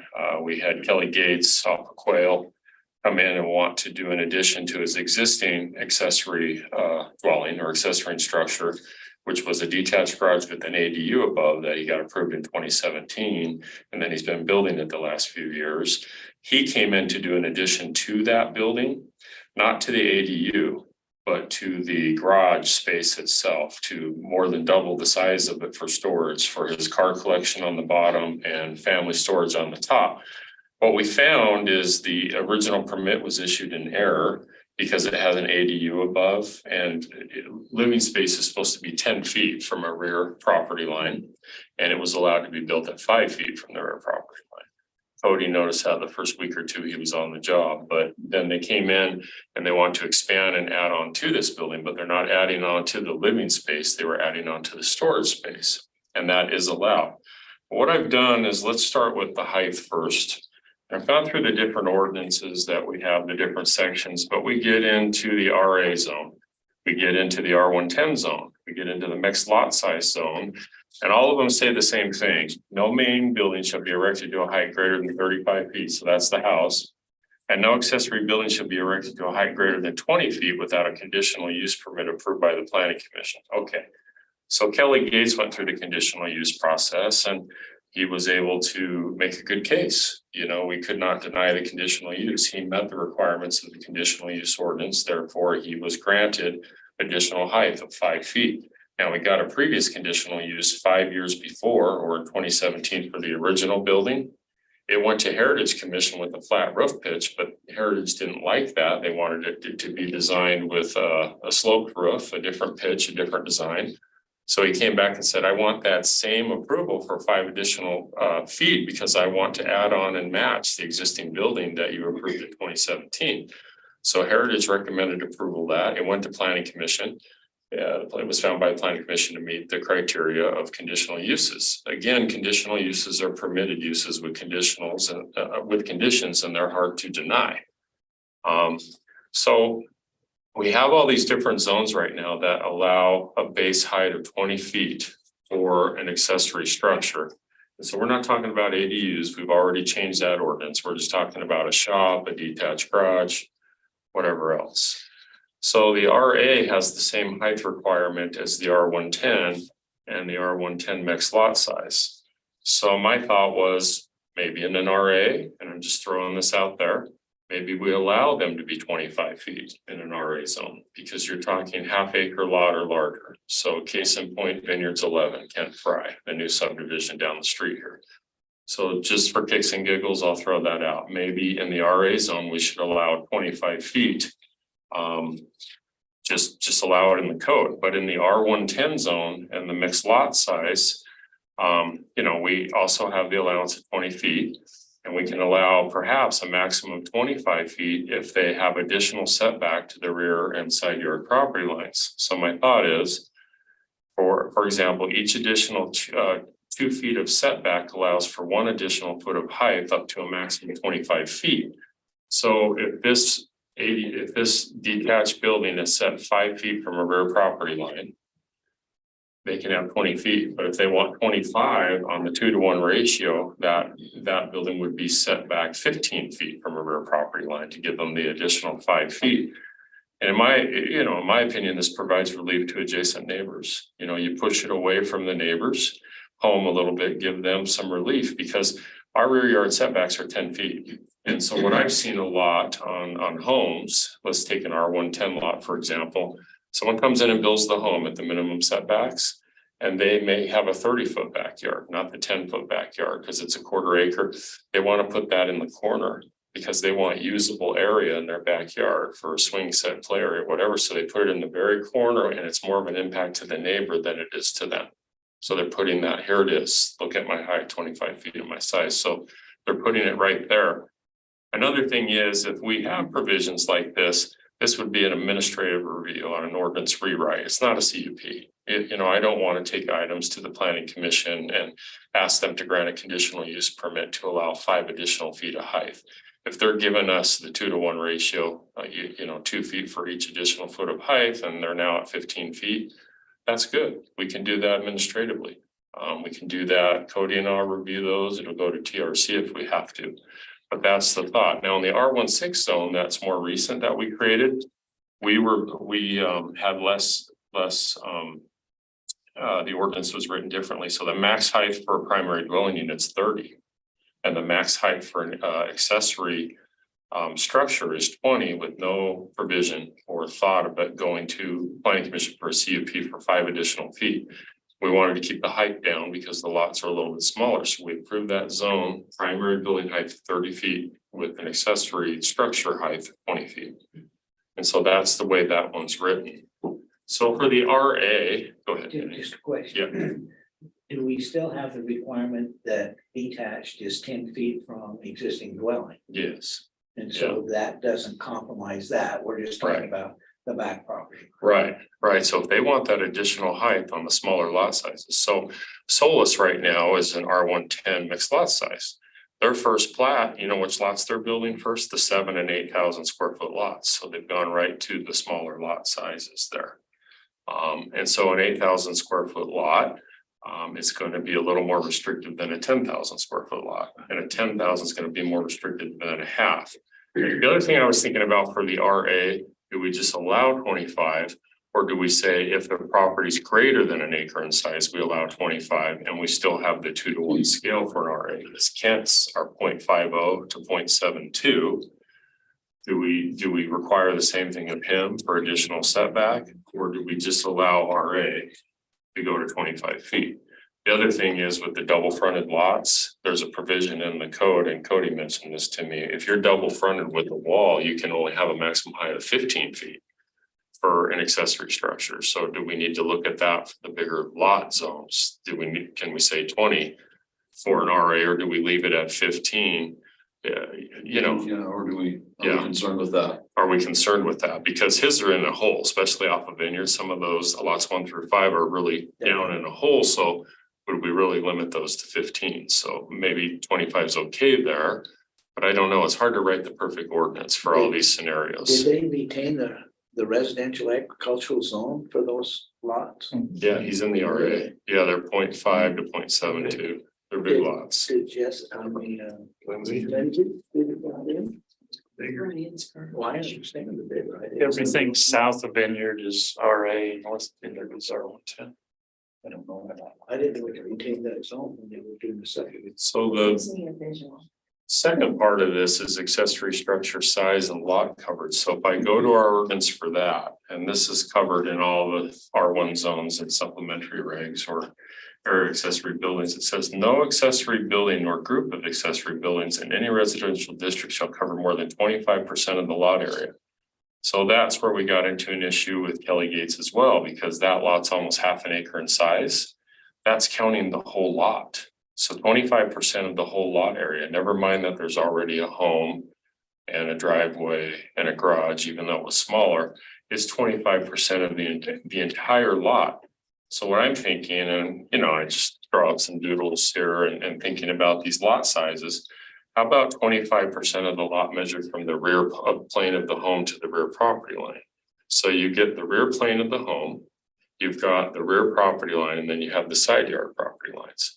So if someone has an R16 lot and they want 25% of that rear plane of the home, based on the lot size, they could get a 500 or 600 square foot detached or accessory structure.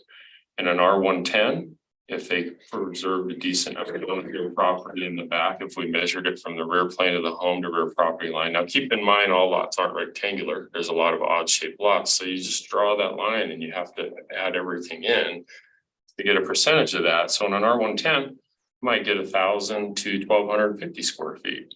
Now, in an R110 mixed lot size, the R18 lot maybe about 750 to 800. But when we get to the RA, they're pretty big, because if we've got a half acre lot size or larger, someone might have a 2,500 square foot, detached building back there. So I like the idea, and I've seen this before, the 2-to-1 and the rear plane of the home to the rear property line. We calculate all that area and give them 25%. It's still going to give them a pretty large accessory structure. Kelly got over 5,000 feet back there because the lot was almost half an acre. The footprint's 25 to 28, but then he built the second level just as much. So that provision really allowed him to benefit. So what becomes the primary use versus the accessory use? So in the case of that home, it's a 1,650 square foot home. Really, the home is more accessory to the primary, which is the detached garage accessory in the back that's over 5,000 square feet, just the opposite of what it should be, because our code's pretty clear. You have to build the primary residence before you build the accessory structure. And that's a good thing. Most codes are like that, unless you get into an area that has large lots and ag zoning. There's provisions where they can do an ag building if it's farm type operations, but. Really just kind of honing it in, giving them flexibility. But having some restrictions in place that are a little more limiting because, in the end. Kelly got what he wanted, but I think it's a bit much. And he put that whole thing 5 foot from the rear property line. That's the other thing. So the impact is on the neighbors. In this case, Mandy's to the north, Mandy Goobler, and they're gonna add on, and that's not an impact to them.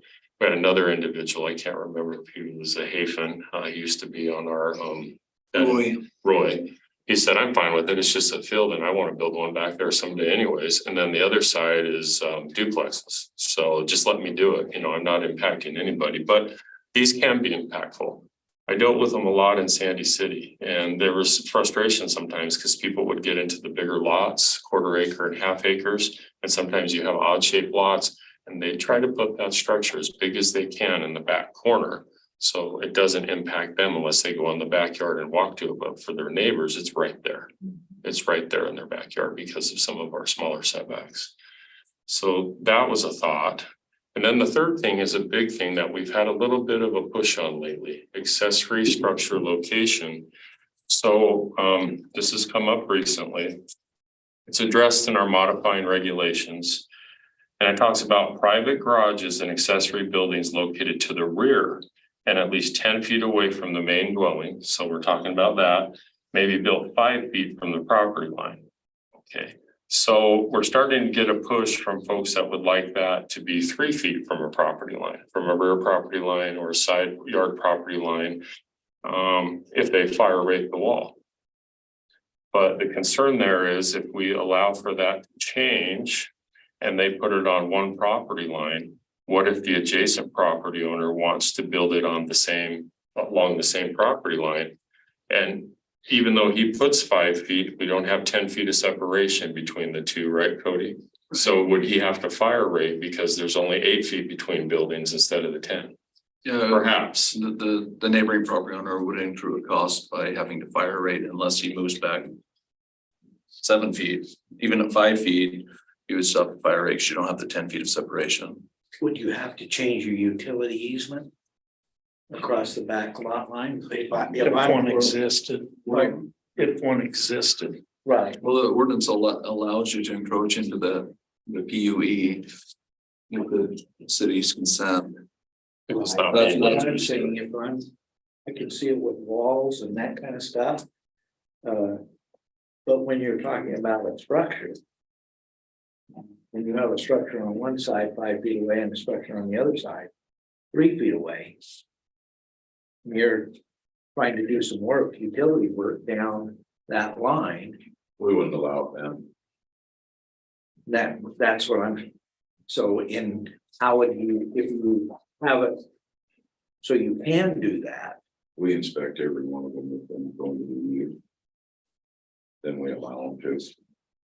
Okay, so if I come in with my lot and I want to do an accessory building. And I want to put it 3 feet away. And there is a 10-foot. Between your home and the structure. Right now, we can't issue the permit because the ordinance requires 5 feet in the current ordinance. Right, I understand that. Right. But I mean, if we're gonna modify that ordinance. I guess. For you and Gary to be able to.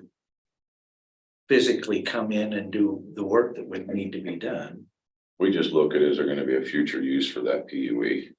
Most of these, it's developed, it's built out, all the utilities are out in the street. You say, no, we're never gonna have any use for that PUE right there, so we allow them Putting to. easements on the side and rear anymore, right, on new lots, unless they're needed. Except. Front What about, You only get them on the front and on Front, the back, back. front, back, or It's just a front, front. Okay. but what about your fiber that's already run along the backs? If it's a line there in the old subdivision, it would have the easements, but like at the new one, all the utilities are on the road. Yeah. But So there's no easement in the back.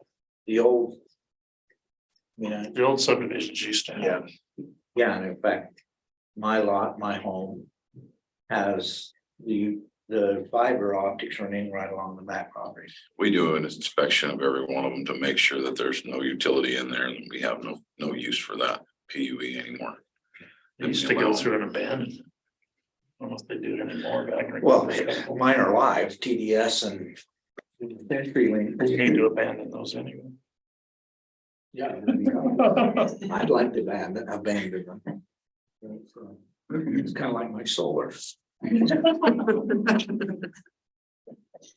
So there's some argument with this and we hear, you know, some of it's valid, some of it's not. Well, over in St. George, they're allowing this. Well, you get into that downtown area, that more dense area that they're redeveloping, you've got zero lot line development, right? So they are allowing some of these, you know, these structures right to a property line, zero lot line.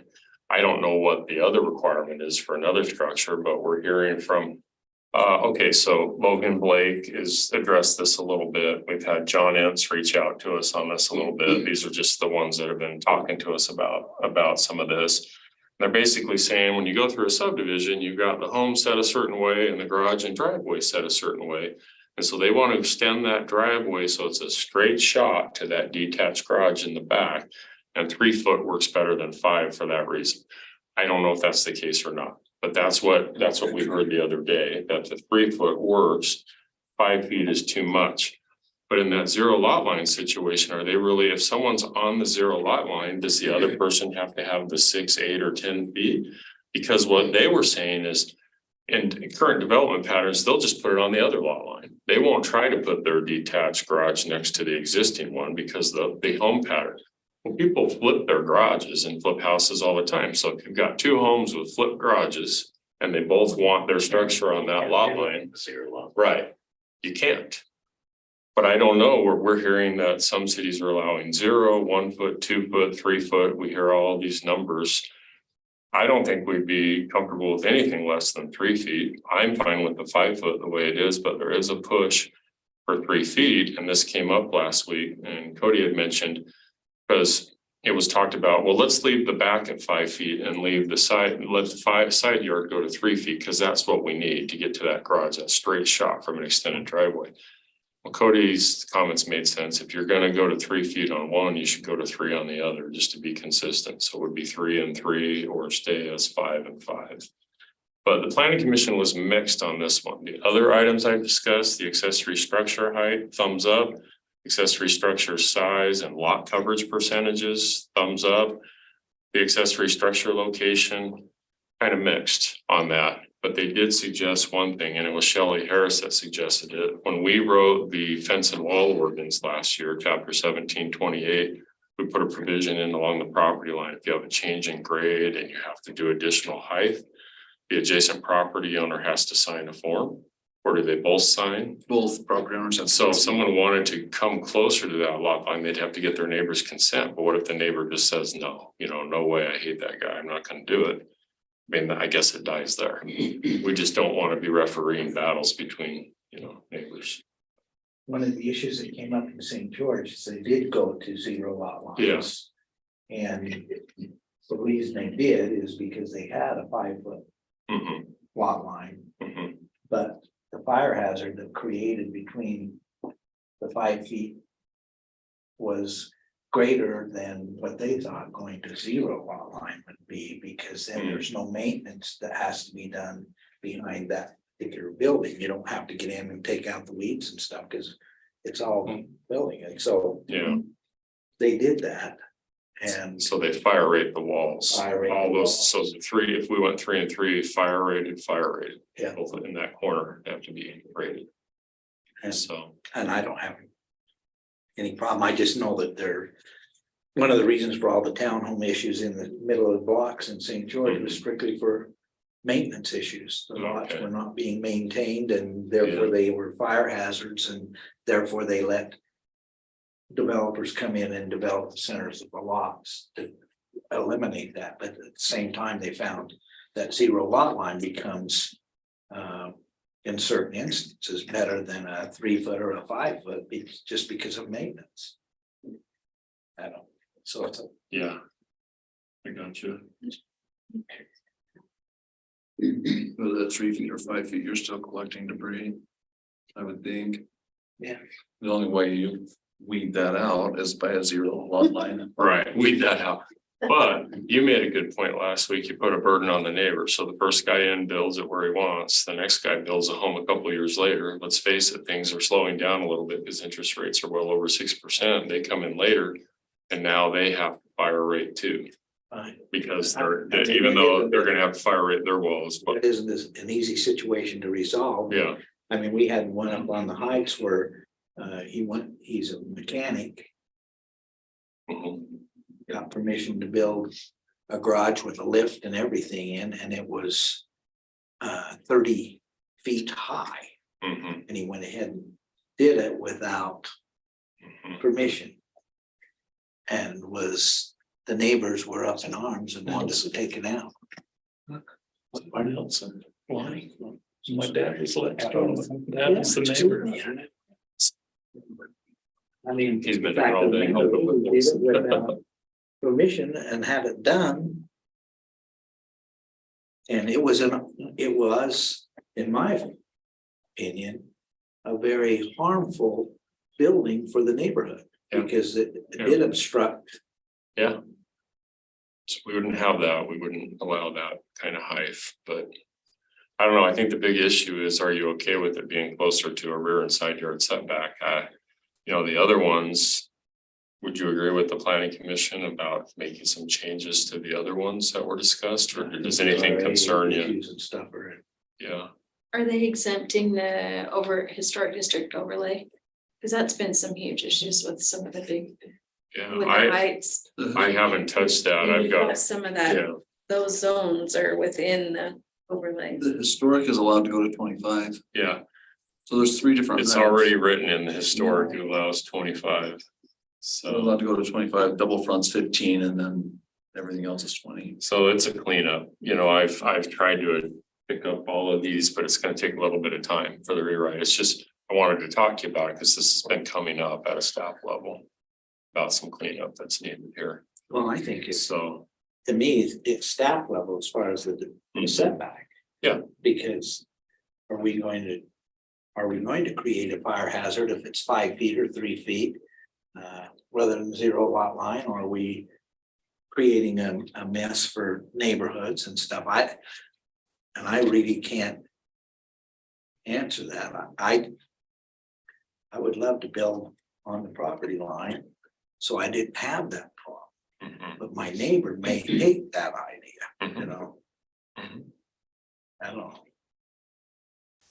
And there's a couple things that I would like to discuss. Smaller sheds, right now, if there's not a permit required. Then the building code doesn't care, you could go zero lot line. I'm not fond of that, what I would like to see is on smaller. And the code addresses 200 square feet, but I'd like to see something a little smaller, maybe like 120 square foot tool shed or.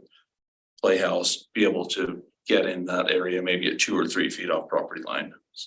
120 square feet, not to exceed 12 feet in height or something along those lines to where they could utilize it with a small building. And the higher you get, I don't know if you'd be inclined by like a stepping system. The higher you get, the more you pull off of property line, or if that doesn't bother you at all. The other thing that we had one just recently in the hills. It was a detached, but he was compliant with setback, but since it was a detached, he was limited to 20 feet in height, and I'm like, well, that doesn't make any sense. You're compliant with all your setbacks, you could build your house at 35 feet, yet we're limiting this detached to 20. So once they're inside of the setbacks for the zone, then. Maybe we need some sort of limitation, because there's another caveat in the modifying regs that limit detached structures to 1 story. So I don't know if we need to clean that. That was an oversight. Is that attached to a home or detached from the home? And what you're talking about, is it for an ADU? Because ADUs are limited in height. No, it's in the modifying regs. We can look that up, but. Hmm. So just a few more things to talk about, like if you're compliant with your setbacks and what height, why are you limited to 20 on a detached structure and you can build your house at 35? But do we want that? No, The we flip don't side of that, 35, but no. 20 is very limiting when you're compliant with setbacks, I feel. So if you're meeting the same setback as the home, so it's not for a It's not necessarily, dude, that's something different then, it sounds like, if you're meeting the same setbacks as the home. Right, but it's still detached, so Yeah. the detached limits you. Right. If you went on a larger lot, right, you can get your 10 feet off the back. It'd be towards year one of, you do it. Still, you can go as close as 5, but if you go, you're 2 for 1. Do you have any requests for that? It seems odd to me that somebody would even make that. No, we have an It is a little application, we just different. permitted, we made him lower it to 20 feet. On the hills Seems to me 302. if you're talking on a big lot. And you're But giving that people was- setbacks, that's a why are you garage though, right? restricting it to less than the Yeah. hundred home? Yeah, well, this was, I think it came in at 24 feet.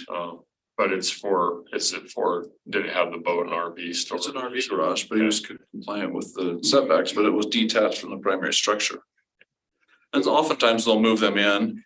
My friends just bought a home, they move the garage in, then you could still have RV parking, so you're 10 feet plus off of your side and rear. For RV parking, and then you have an RV garage for your, whatever you want, your boat, side by side. I'm not sure I'd want that higher than 25 feet, but 25 feet would have We worked. could relax that to Yeah. 25 when you're Yeah. compliant with your setbacks, give them 25 feet. Yeah, yeah, because 24 is what they originally came in at, right? The other thing is the opposite scenario, and I've seen this before, someone has a Rambler, nice Rambler sprawling across the lot or whatever. The roof may be 22 to 24 feet, depending on the pitch, and then they come in with the detached in the back, that's 2 stories. And higher than the Rambler itself, so it's very visible.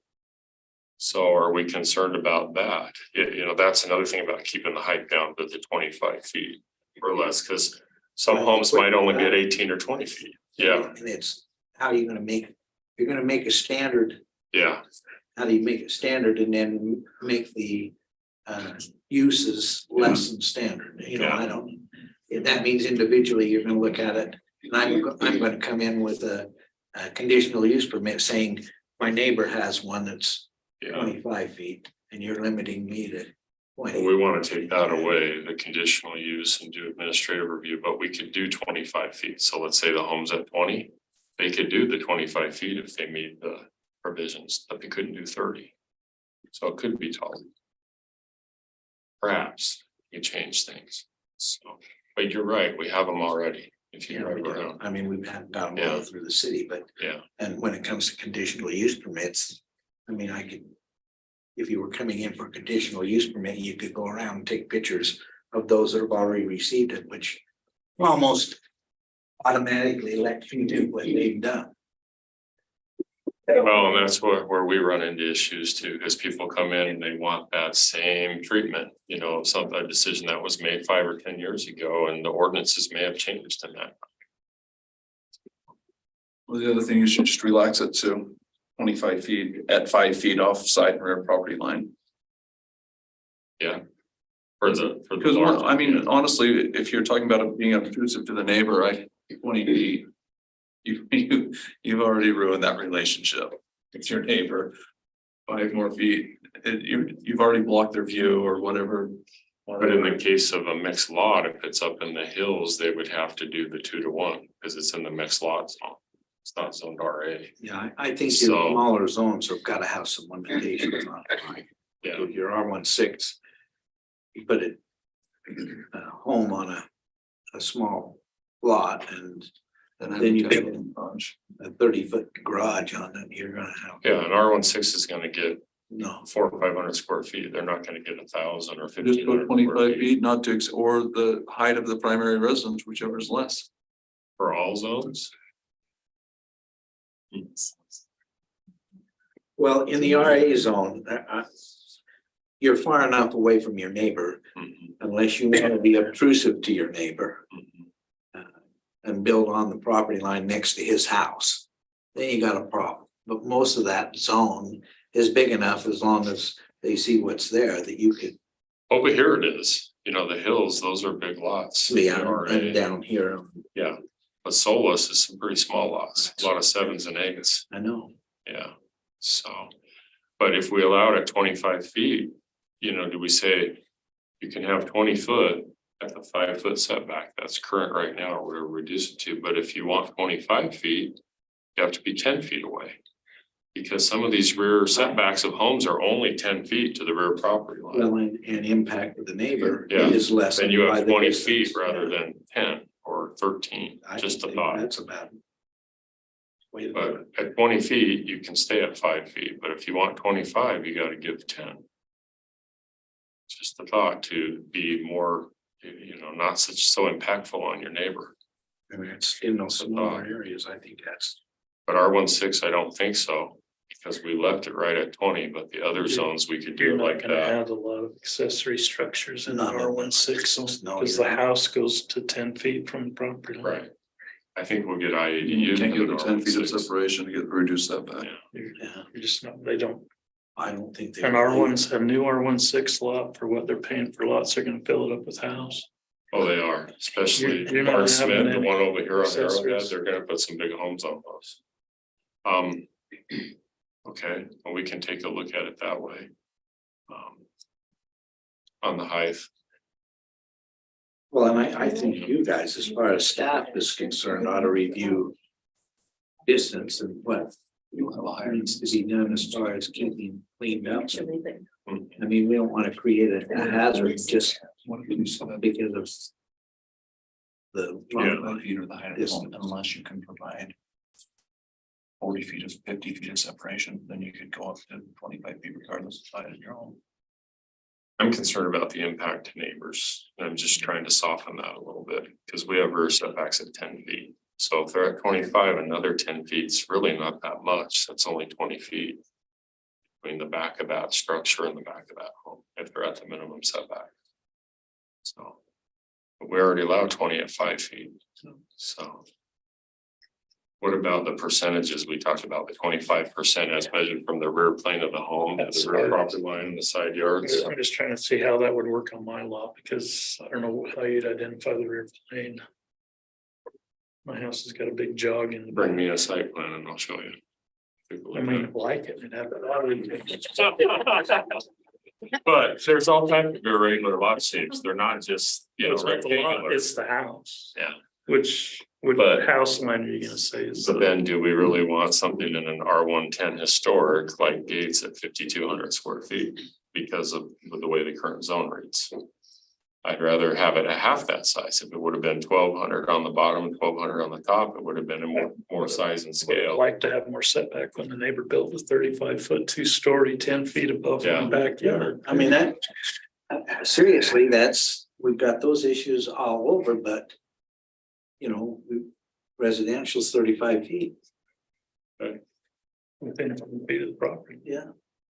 So block the sun that you're with. I just, that's really. I don't- unless you can talk to the developers in every development that set their limitations height wise and yeah, accessory building. well, they know on a house is 35. But it sounds like, are we gonna stick with the 5 feet or are we gonna consider if they fire rate 3 feet? Are there scenarios where we'd allow such a thing? Well, there How do certainly you is feel in my about that? mind In where your we could mind? do that. Yeah, But, Yeah. but the problem is how does it impact the neighbor? If he's not built and hasn't bought the lot, there's a huge impact. But if there's agreement between the two, Almost better if the lot's undeveloped, because then they know what they're buying into. yeah, It's when both parties that's own, true, and but then all of a sudden someone gets a zero.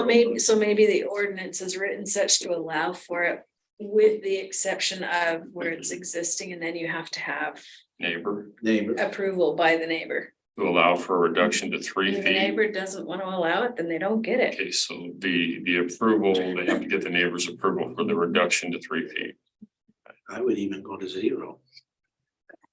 I just hate I the don't think idea of Cody wants trying to to get go into a 3-foot area to try and maintain it. If I've got a block wall and then the wall for my building, Right. some of us can't fit down that. You have to control drainage. Concrete and drain, control your drainage. You can't drain off onto your neighbor's property. So if you go 0, then you've got your eave hanging over the neighboring property, which the ordinance doesn't allow you to do. And Yeah, We don't want nobody that. allows you to drain your water on the other property. yeah, so now your eaves overhanging the property. So they couldn't, unless you did 2 flat roof structures, it'd be tough to do 2 0 lot lines. There is another roof that has the eave ends at the wall. I think. But then you have to put gutter on it, so that you're going to overhang that by 4 inches into the neighbor. So 20 feet high at 5 feet, 25 feet high at 10 feet, if you want 25 feet, and should we be consistent for RA, R110 and the R110 mixed lot size all the way across?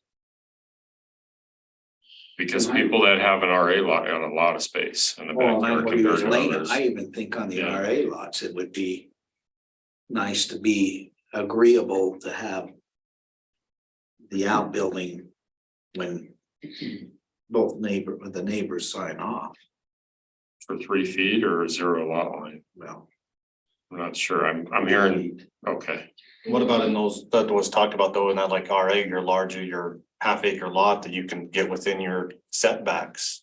Are you Yeah. okay going straight to 25 Yes. versus? I think that's what it said, but does it have to be a half acre lot size to do Because if you that? can just be within your setbacks. Yeah, I think what Cody was talking. Because about. that one's R110 mixed lot size, but it's a big lot. Isn't that a big lot up here in the Sorry, hills? which one are you referring The to? hills is mixed lot zoning.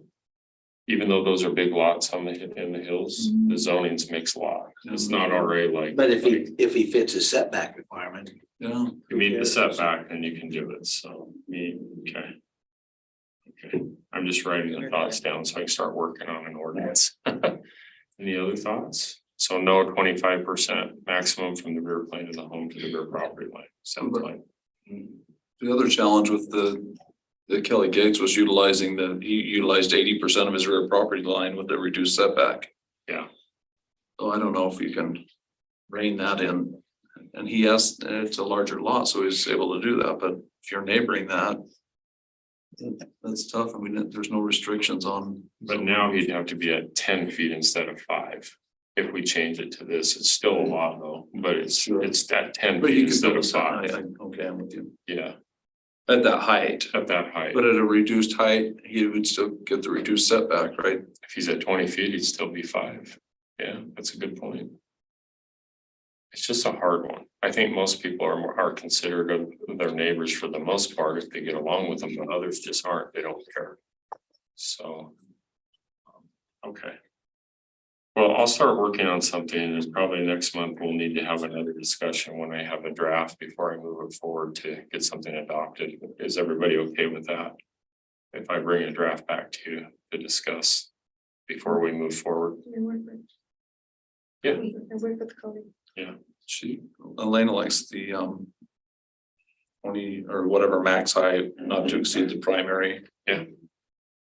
Mhm. And then we were also discussing.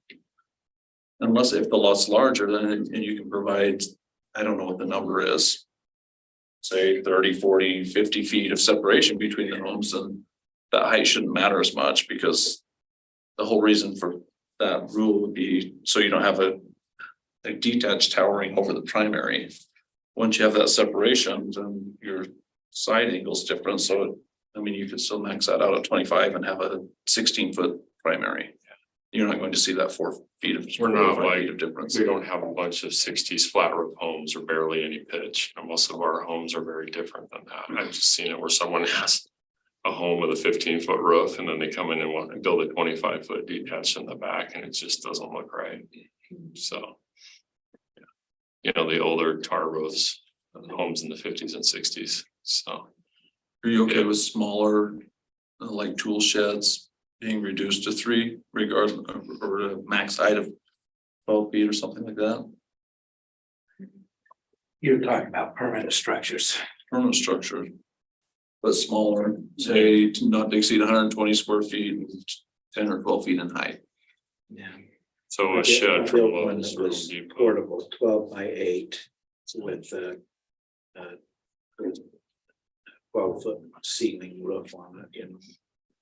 But I made it on runners so I could move it if I wanted to. So when the city calls you up, it was an easy move. And it was against the side Not a wall, structure, doesn't have a foundation. No They're foundation. solid, dude. just solid wood. It's like a haystack or mobile or camp trailer. And if they wanted it moved, I could move it. In Just fact, tell them no. my wood fan. Throw them off your property when they come. So is it, if someone calls for a shed that they get at Home Depot or Lowe's and it's less than 200 square feet, do they have to get a permit? They don't unless they're putting power or plumbing into Or it. pad down? What if they want to put No, a pad? pad No. down. They Okay, could build up to 200 square feet without a permit. without, so we want to put some regulations on 200. those. They used to, the building code used to call it 120 square feet, and I like that. It's gone back Now and it's, forth. now it's a 200, Yeah, which is a pretty good sized building. it is. And then actually, when I built mine, it was a 12 by 8. That was the biggest you could build. So that's only 96 square feet. Yeah. Okay, About the same year that you lost your son. Put your silver on And to tear it down for the leakage. That's another Leakage. cost, let me think, 76. okay. Thanks for your comments tonight. We'll work on something and bring it back. Okay, staff reports. Jim, anything? We have a Heritage Commission meeting tomorrow for the 3098 Santa Clara Drive property, the one I showed you today. Kind of a mixed use building next to Swoon.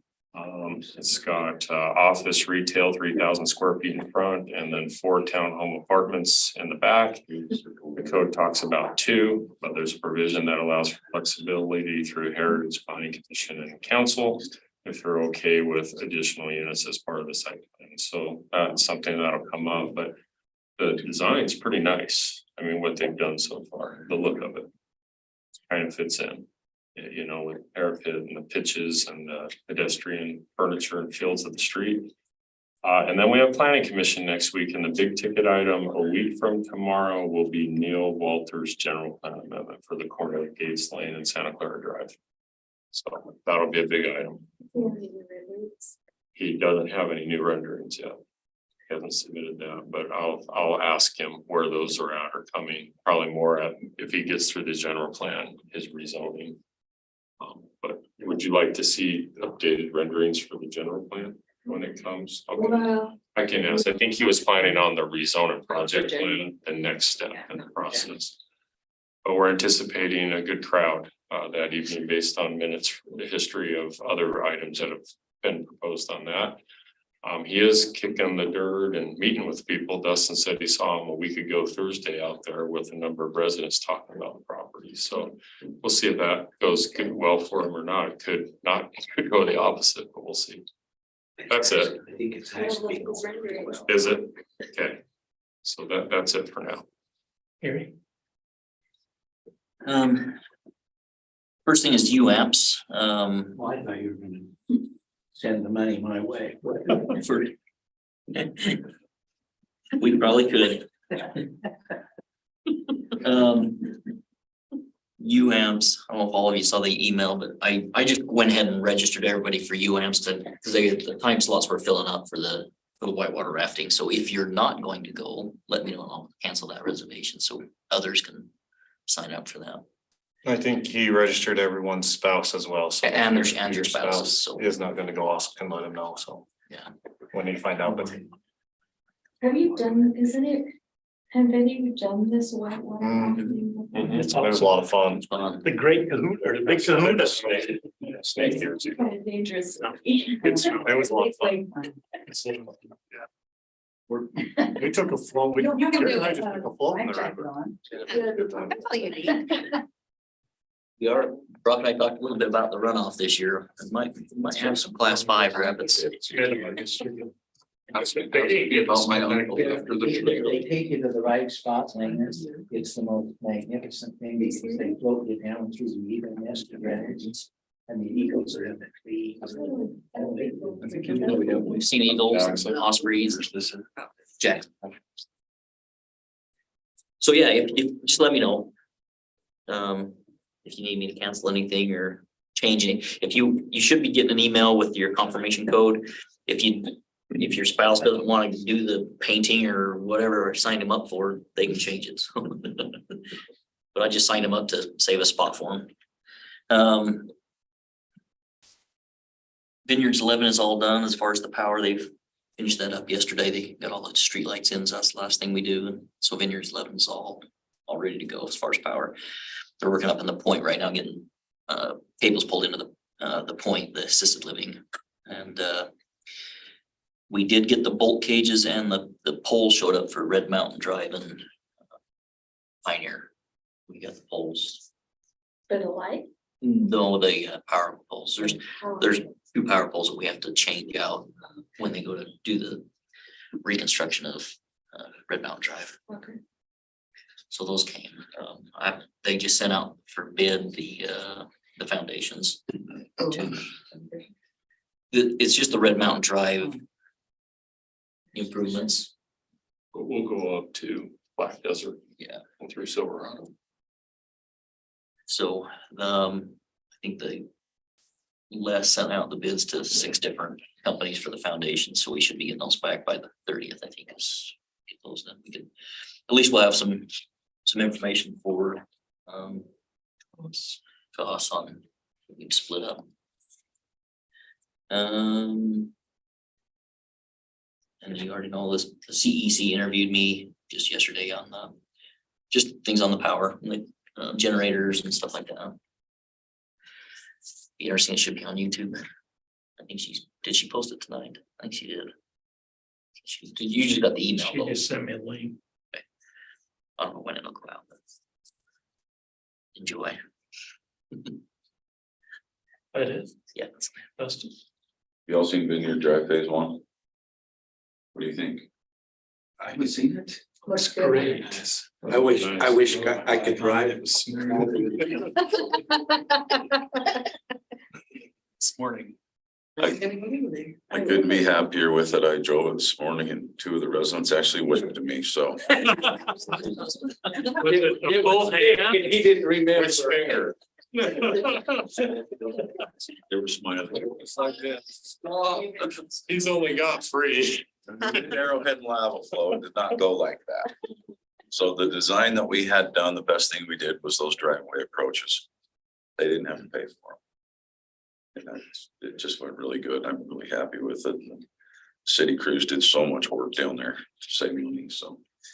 With that being said, phase 2, we just got the design on today, so. We're gonna get ready to get that bid out.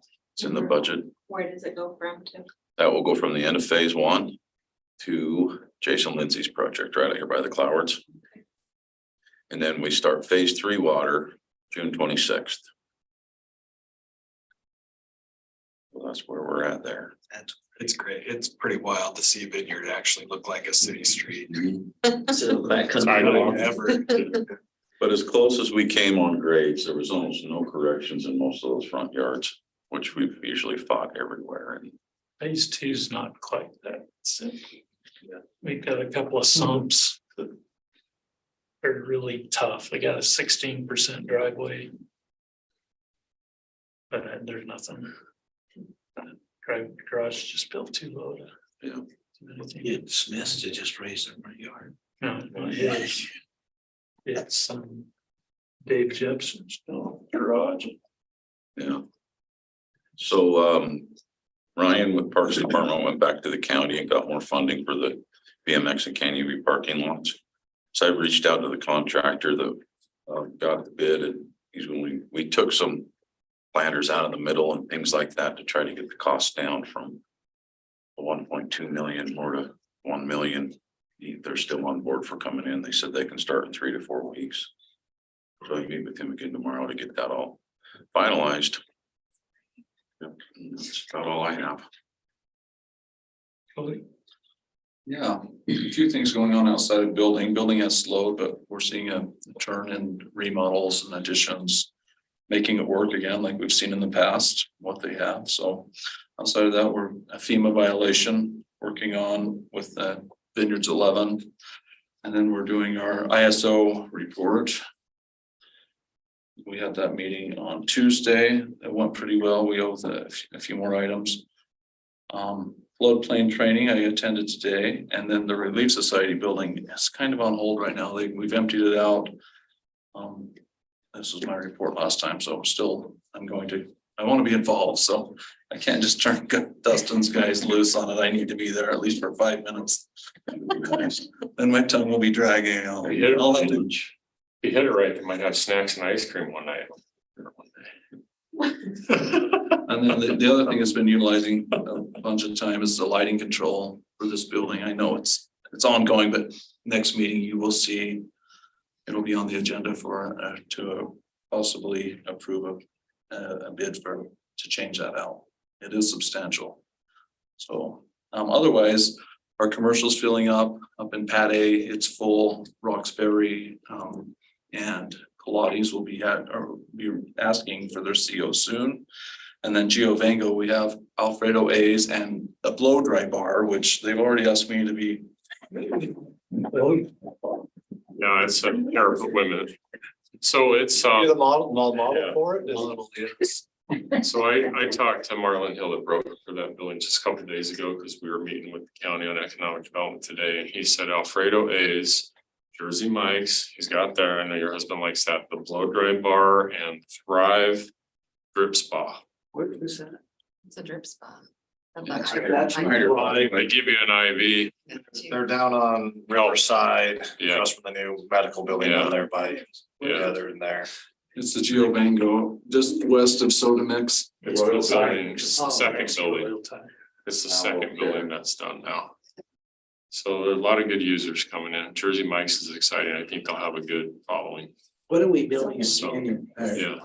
What's that? Gentry Lane, what's? Oh, so that's Rick Schofield, and he does have orange peel sign. He's still looking for a second restaurant user. Although I spoke to him just last week and he's having conversations again with the mixed greens folks to see if there's any way to get them in. And then the third use will be an office because it's just 4,000. There's 3 users in there. But that's exciting to see that one too. And then Austin Anderson, who's doing that one, told me he's hoping to do the dialysis one soon as well, because he'll be building that one. The Country Commons, they started with just a grading permit. They are now permitted to build the structure. And also ready for pickup, hasn't purchased it, is the Dutchman's. That'll be great. That's So- good. Ready for pickup? Nick Fry. We are ready. I don't know if Nick is ready. He had a Pick short yours and discussion out with build Dustin it. today. And That should work. I like Oh, to really? consider it short. You're trying to get the smallest water meter connection you can get. It's way beyond that. You know, Nick. Oh, yeah. You know, So anyway, that's what we have in the pipe right now. So looking good. exciting. Matt, did you have anything? Bro? Yep. Judge Graff started and been eventful for Judge Graff this last week. Budget next week, we'll adopt the new fiscal year budget for 2024. And then on the 28th, we'll come back with budget amendment for fiscal year 23. We're in here tonight, we got Gen Com in doing the upgrades and with Granicus, so hopefully that will a lot of good for our streaming and then YouTube and for our meetings better with our residents can see on YouTube with the cameras and the agendas and that. I hope they'll be good to go next Wednesday. Next Wednesday won't work in here. So Just have them come in. Are these windows open? just go out on the You go across The the east street on lawn. grass. We could have Clayton Levitt. The do some other- presentation for all this stuff. other thing, UAMS is that third week of August, so the 16th, which is a work meeting, we'll need to cancel. So just so you aware, we'll be there. So know that we won't be having a work meeting that time. The other thing that need to look at scheduling and need to just to talk schedules is our semi-annual meeting with Ivan City Council. And if we wanted to try to do it along with a work meeting, July 19th. And just wondering who will be here on the 19th. If not, maybe kicking to August with a special meeting either on the 2nd or the 30th, which would be the 1st or 5th Wednesdays. So. yeah, on the 19th. Danny, are you here on the 19th? think Let me think. might be installing solar. I'm not here on the 19th, but that shouldn't be a big factor, so. Just let me know, check your schedules and so if the 19th, we'll still wait for Ben and Jared to find out. They're ready to do for that other meeting. Other than that, the other thing. Gonna work with getting with Ivans. They also passed for House Bill 392 to go on the ballot for them. And so if we're gonna do anything as far as letting the public know what it's about, just making sure that we're both on the same page, the same information is getting out, and we're not getting conflicting from each community. So we're gonna get with them and make sure that anything that's put out is. About the county. County has to do something first. County has to decide to do it. They have to, yeah. We've just made the request. What's house? So HB 392 has a 1% sales tax. it's actually up to 1%. So you could do lower, but it's up to 1% on every, yeah, it's for EMS. But it doesn't go on groceries or fuel. So When does the county have to make that decision? Do you know? I don't know. It won't go till the November ballot, so I don't know when they have to make that decision. I don't know that the law had a timetable. I don't remember. We have to invest it, It's an option. and then they have to, then they can choose to take action. I guess they can choose not to take action. So how would we know that so that we can coordinate to put information out? We pester the county commission.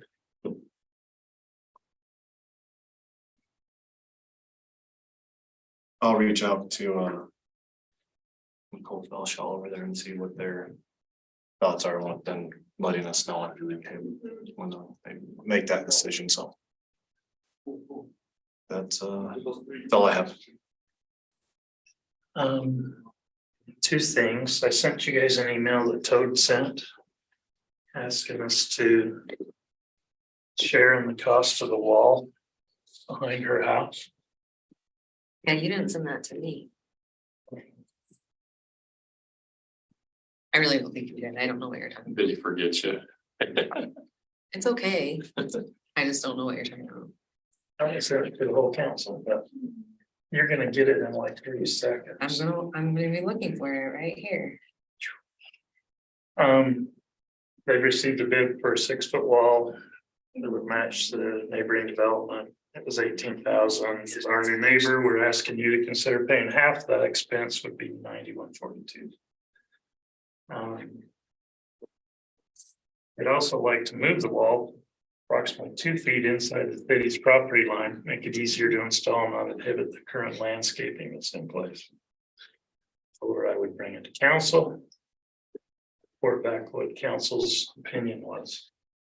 Now, why is it not Context. Kent's responsibility? What's going on here? The ordinance doesn't require him to build it since her property line is not adjacent to the road. It's 35 feet, yeah. Yeah, we looked at the ordinance and that's my interpretation of the ordinance. If you want. It's not a double frontage lot because the rear of her lot is not adjacent to the street. Street, right? Correct. It varies, but some places it's 30 feet and times it gets a little bit closer. Maybe. Thank you. And so we just wouldn't impose that requirement to build a wall where it's not, it doesn't meet the definition of double frontage. About 35 feet separation. And the 35 feet is ours? Well, it can, it's an easement, But it's an easement. utility. So Which will be they're looking to deed deeding into us. the property to the city. when plat records. That's right. Yeah, when the plat records, it will be dedicated to the city. That's right. And we want it? Yeah, we have a lot of utility We have a lot of benefits utilities from irrigation. It's another river access. And access to the road. Yeah. Clean our outfall, we need to be able to get through there. This is Toad spot. This one or this one? It's this one.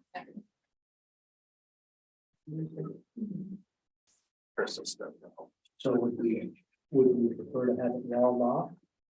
Or would you prefer to have it open? Well, it won't wall off the easement. The Eastern. easement will still be completely open.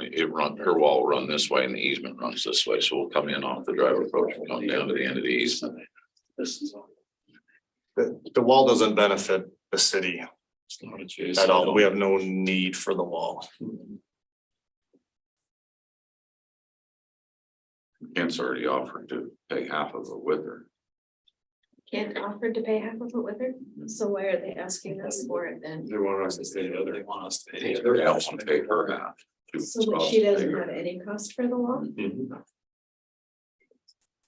And as the email stated, that she'd also would like it moved on into the easement 2 feet, so it does not obstruct her landscape that's already there. Actually, Kent's done a pretty nice job. We drove by today with the landscaping. He's done a really nice job with the landscaping. He's put it in already. All the improvements are in. I'll tell you what we do, we sell them for 2 feet for the 10,000. There you go. You can build a wall. It's just, yeah. It's not ours yet, correct? It's still, Correct. it's not ours yet. No, It's ours. when the dedicated plat, then it becomes ours and we'll sell her the 2 feet. For 10,000 or 9,200, whatever. they put it. I don't think we can do that. We'd have to go through an abandonment. Yeah, surplus. We go surplus process with some of the city properties. Is the request for us to pay half and Kent plays the other half, or is it The email. half with her? Yeah. My understanding is that Brad and Kent have agreed to split the cost of the wall, Brad Hafen and Kent Brad. So it's made the request for the city to pay $9,142 toward the wall construction. And to let them build it 2 foot inside. It's a civil matter. Deal. So you can make it one. I love Todd. But I'm not okay with it 2 feet. Given what we dealt with up on the top of the rim with people going into city property. I mean, if we're gonna take that stance up there, then we're gonna take the stance down below, is my opinion. And I don't think the city ought to be paying for somebody's private wall. It opens up a Pandora's box into the future. So even though I love her, those are my 2 cents. Yeah.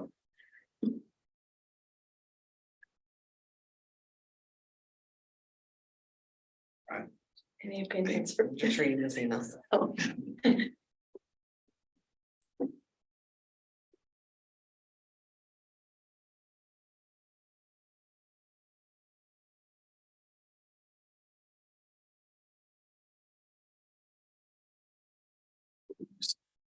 You're putting the mayor in the bad The mayor's already a loser. The mayor is a total loser on this.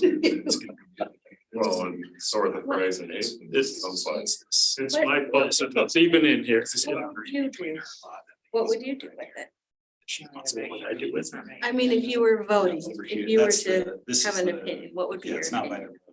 Be along this side of this. Probably pretty much the same as you This is all stated, landscaped already. with maybe the possibility to slide it a foot.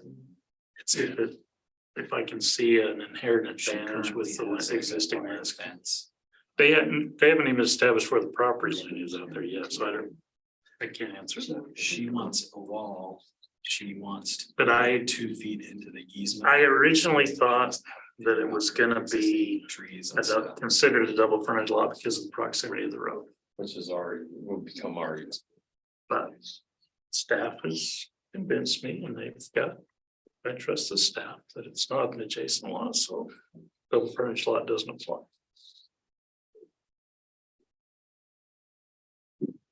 Did you want us to state an opinion? You guys are gonna decide. I will not decide this way. Well, I just, I agree with Lena. I don't think this is a city's responsibility to do that and the adjustment of the lot line. I mean, we've been fighting issues all over the city on city property and I agree. I think it opens up a Pandora's box unless we're willing to give property that's being utilized by someone else all over.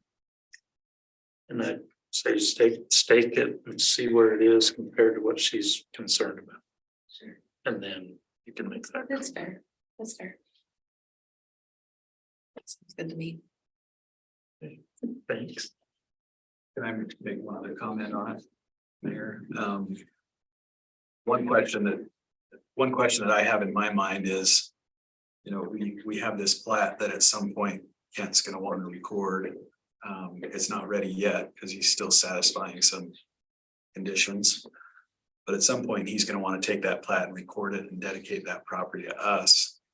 If this issue is not resolved, we could be taking property that is currently in the midst of a dispute over a wall. I don't know, Mayor, sounds like maybe you feel a little differently about it, but I kind of feel like that we can say to Kent, that plat's gonna sit until you resolve this. I agree. I think it is an issue with Canton. Oh, not. It is a civil between the two of them. Cause I think when the city allows the plat to be recorded and accepts that dedication, I think it becomes our problem at that point. Now, I'm happy to do what everybody thinks is best, but that's a concern that I have if it doesn't get resolved. And honestly, I think that's, if we communicate that to Kent, that's potentially some pressure to get it resolved. Now, I think he's made a fair offer. So, It's not fair that you have to pay the whole thing, you know, he's willing to pay half, that seems very fair. but So the numbers still different. Yeah, So it didn't cost him. yeah, of a fence or a wall. Yeah. Who determines the issues resolved? well, I think Kent has to convince us that the issue's resolved. Like I said, I'd hate for someone for Kent, he gets held up Yeah. kind of indefinitely because potentially one side doesn't want to, it's not being resolved to their liking, so it just sits and he then therefore can't proceed forward and It's is, got an interest carry cost. yeah, which it ultimately gets worse because then it turns probably into a lawsuit. Well, I think at this point, you let Kent know what we've decided and then let Kent pursue it. We'll find out very shortly whether Kent's willing to resolve it. Yeah, I mean, I think that is a valid point. At the same time, don't we require developers to solve their issues?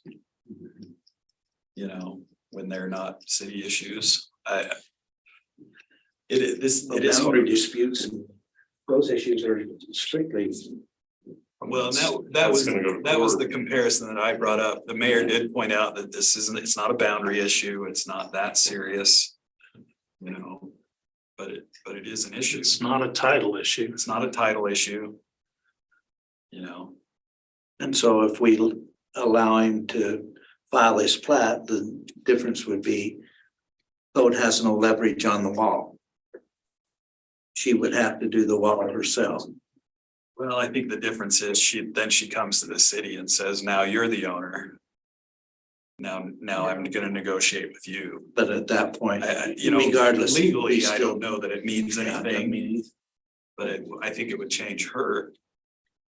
You know, make her feel like she had something. You know, some kind of leverage over the city. I don't know. It still doesn't change the fact that her lot doesn't front that road. Doesn't, Right, Who, regardless if we own it or Ken owns it, right. she still does, it's not considered double fronted lot. Why doesn't Kent sell that 35 feet? We're all the way along, then it could be a double front. Part of me thinks maybe he spaced the road a little ways away to not impact her as much, right? I don't know. There's Well, two sides to this I don't story. think there was any- I think this, yeah, I mean, the city needed that easement, Correct. right? So. Correct. And the way it lines up going. Vineyard on the north, it would have been with power lines and everything, the UP&L power line is there, you can't shove that road over. Yeah. You have to So, leave a gap. yeah, so if you got a written agreement between the two parties, would that be verification that the plat could record?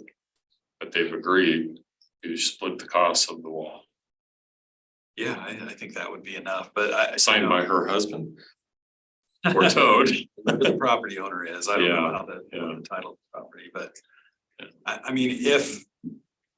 Maybe we don't need that though, Okay, I'm just you wondering, know, because I'm in just the end, she saying. gets her way, so, I don't know. My concern is if somebody's subdividing next to me and I don't like what the ordinance is allowing them to do, I write an email to the city and you'll stop them from recording it until I say it's okay.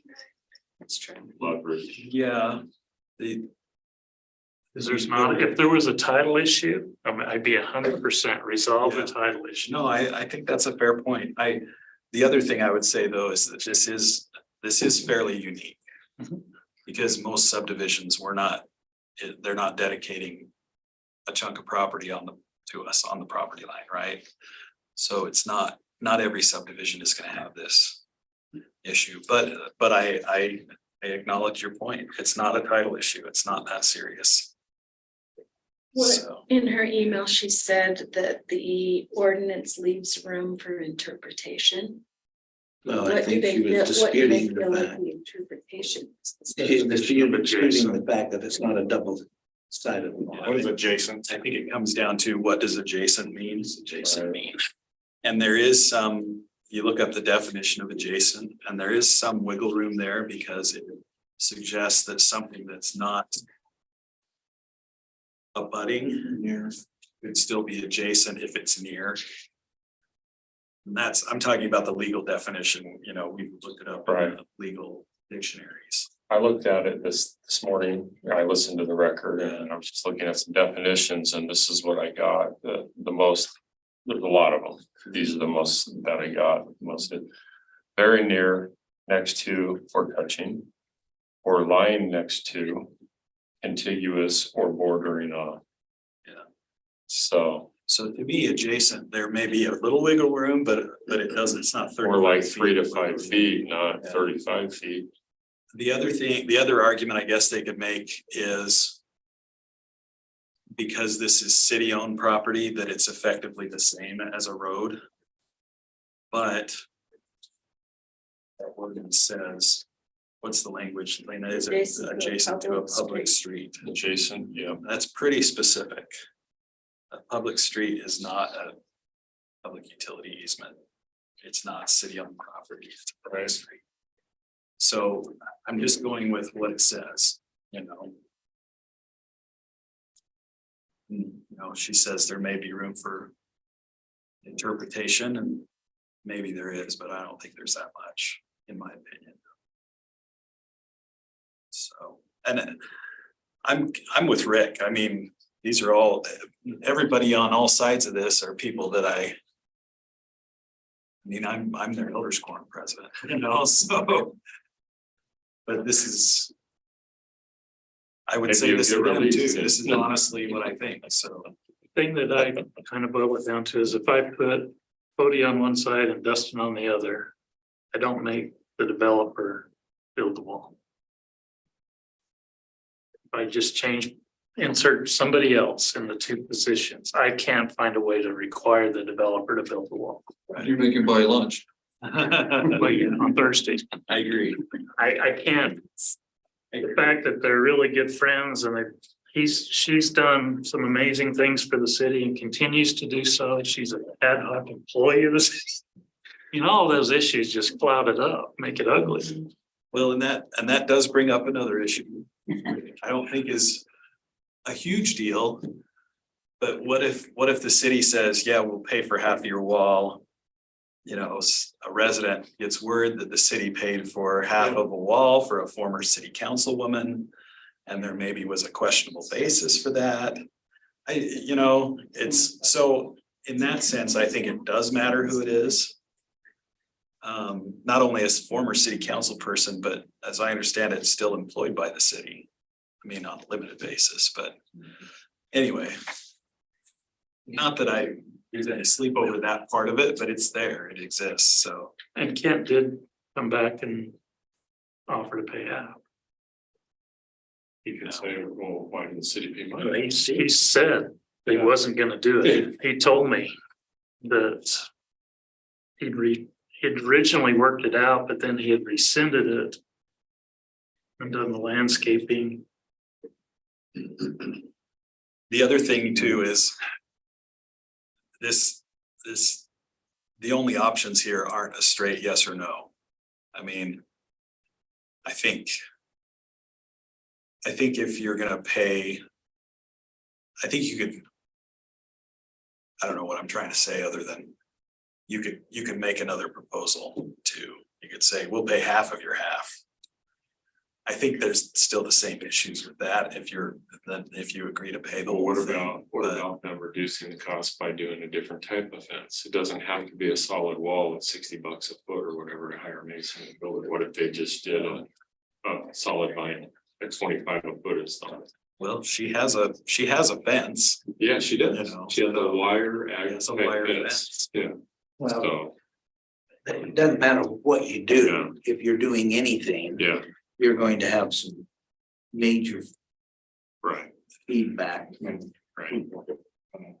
But I could cut that cost in half right there, a different type of fence. Yeah. But I don't know that that's our position to say that here. No. I don't think we even deal with it, we just let them know that. Broad iron would look Yeah. good there because all her bushes and Do we- trees could grow through it. Do we with the Canto resolve before? That's up to you guys. I'm okay either way. I think it would be advantageous to have it resolved. Mhm. And to me, that's the only way it's gonna get resolved, if we let Kent know that he can't collect his money on final plat until it is resolved. But I wonder if you give it a time frame though, so many days, because I just worry, how long do you let potentially somebody hold up his recording? It'd As I said, be, because you don't it'd be like what, recorded right now if he hadn't run into his FEMA violation. Yeah. He's your dad himself. Yeah. that's, I just wonder how long you What can. did he do? And when Hold they that up. expanded the trails a few 30 days. years ago, they filled in the floodway. FEMA I don't know. we FEMA do found that out. 30 days. So when they looked at the Lumber Ave, they said, wait a minute, I would feel a lot he's more, pulling it all I would out. feel a lot more strongly about it if He's got to. the mayor said it was true. If it was a title issue, we would hold it up. Shouldn't be any of that. There really shouldn't. Yeah, there really shouldn't. I think it puts us in a bit of an awkward position, but not really that worse off than we already are. She's already asking for it, so. So I'm fine not holding up the plat. If that's. I mean, if it was He's already. Kent, if we were talking about any other developer, you'd get an answer from their attorney. Yeah, He could record and couldn't because we held him up on this particular issue that wasn't a mandate of the ordinance. yeah, The ombudsman would be calling us tomorrow. I think that's true, so. So I don't think we can hold it to blast. We can encourage him to try and get it resolved, but I think in his mind, he's made a legitimate offer. And he's, Wasn't fair. yeah. Okay, I'll let her know. He offered to pay for half of the wall. She wants us to pay for it. Mm-hmm. She wants us to pay the other. For her half. For her half. Oh, I got you now. He's not And- obligated. and two fees. As a friend and neighbor. Smart lady. The other thing I got is Princess Pageant is tomorrow night at 7. Are you gonna have the room cleaned up What's in the banquet room? and it's okay? I, Sound working? they were working on it today to make sure that it was working. If not, we have the portable sound systems from like the parade and stuff that we'll pull and have there. But he was working on it today. We were in there saying that we need this running. He said, I will work to have the sound working. So I need to visit. Everybody's invited if you want to come to the Princess pageant. It is tomorrow at 7. They were over there earlier. That's why I went out a second time. I thought they were trying to get in the meeting. They were over there preparing. And then Benny just asked if we got any update on Kohler. No, other than we're just trying to finalize a complaint that we're comfortable filing, so. No news. Anybody got anything else? Council? If you looked at the email I sent you about the election dates changing. Yes. Okay. And That came from maybe. you saw that we only had 3 candidates, and then the next day, the other lady did a write-in candidacy. So this, There's how do you do it right? There's no. Their name does not go on, their name does not go on the ballot. So people can come in, if she's advertising or whatever, you know, putting out signs and stuff, that they can come in on election day and write her in. And they don't get it doesn't get counted right away. So there's no primary, So because there's only 3 candidates for the 2 seats. most of the time, write-in candidates don't go through. They won't, but we won't have a primary for sure. So the ballot doesn't have a place for a write-in. Okay, Yes. the It ballot does, it has a place for writing, but her actual name does not go with these other 3. If I get my mail in Yeah. and I It'll want say to write vote, in, I can. Then you her just name. write her name in. So they can still vote without having to come in here. Yes. Yeah. Okay, anything else? We are adjourned. Thanks, everybody.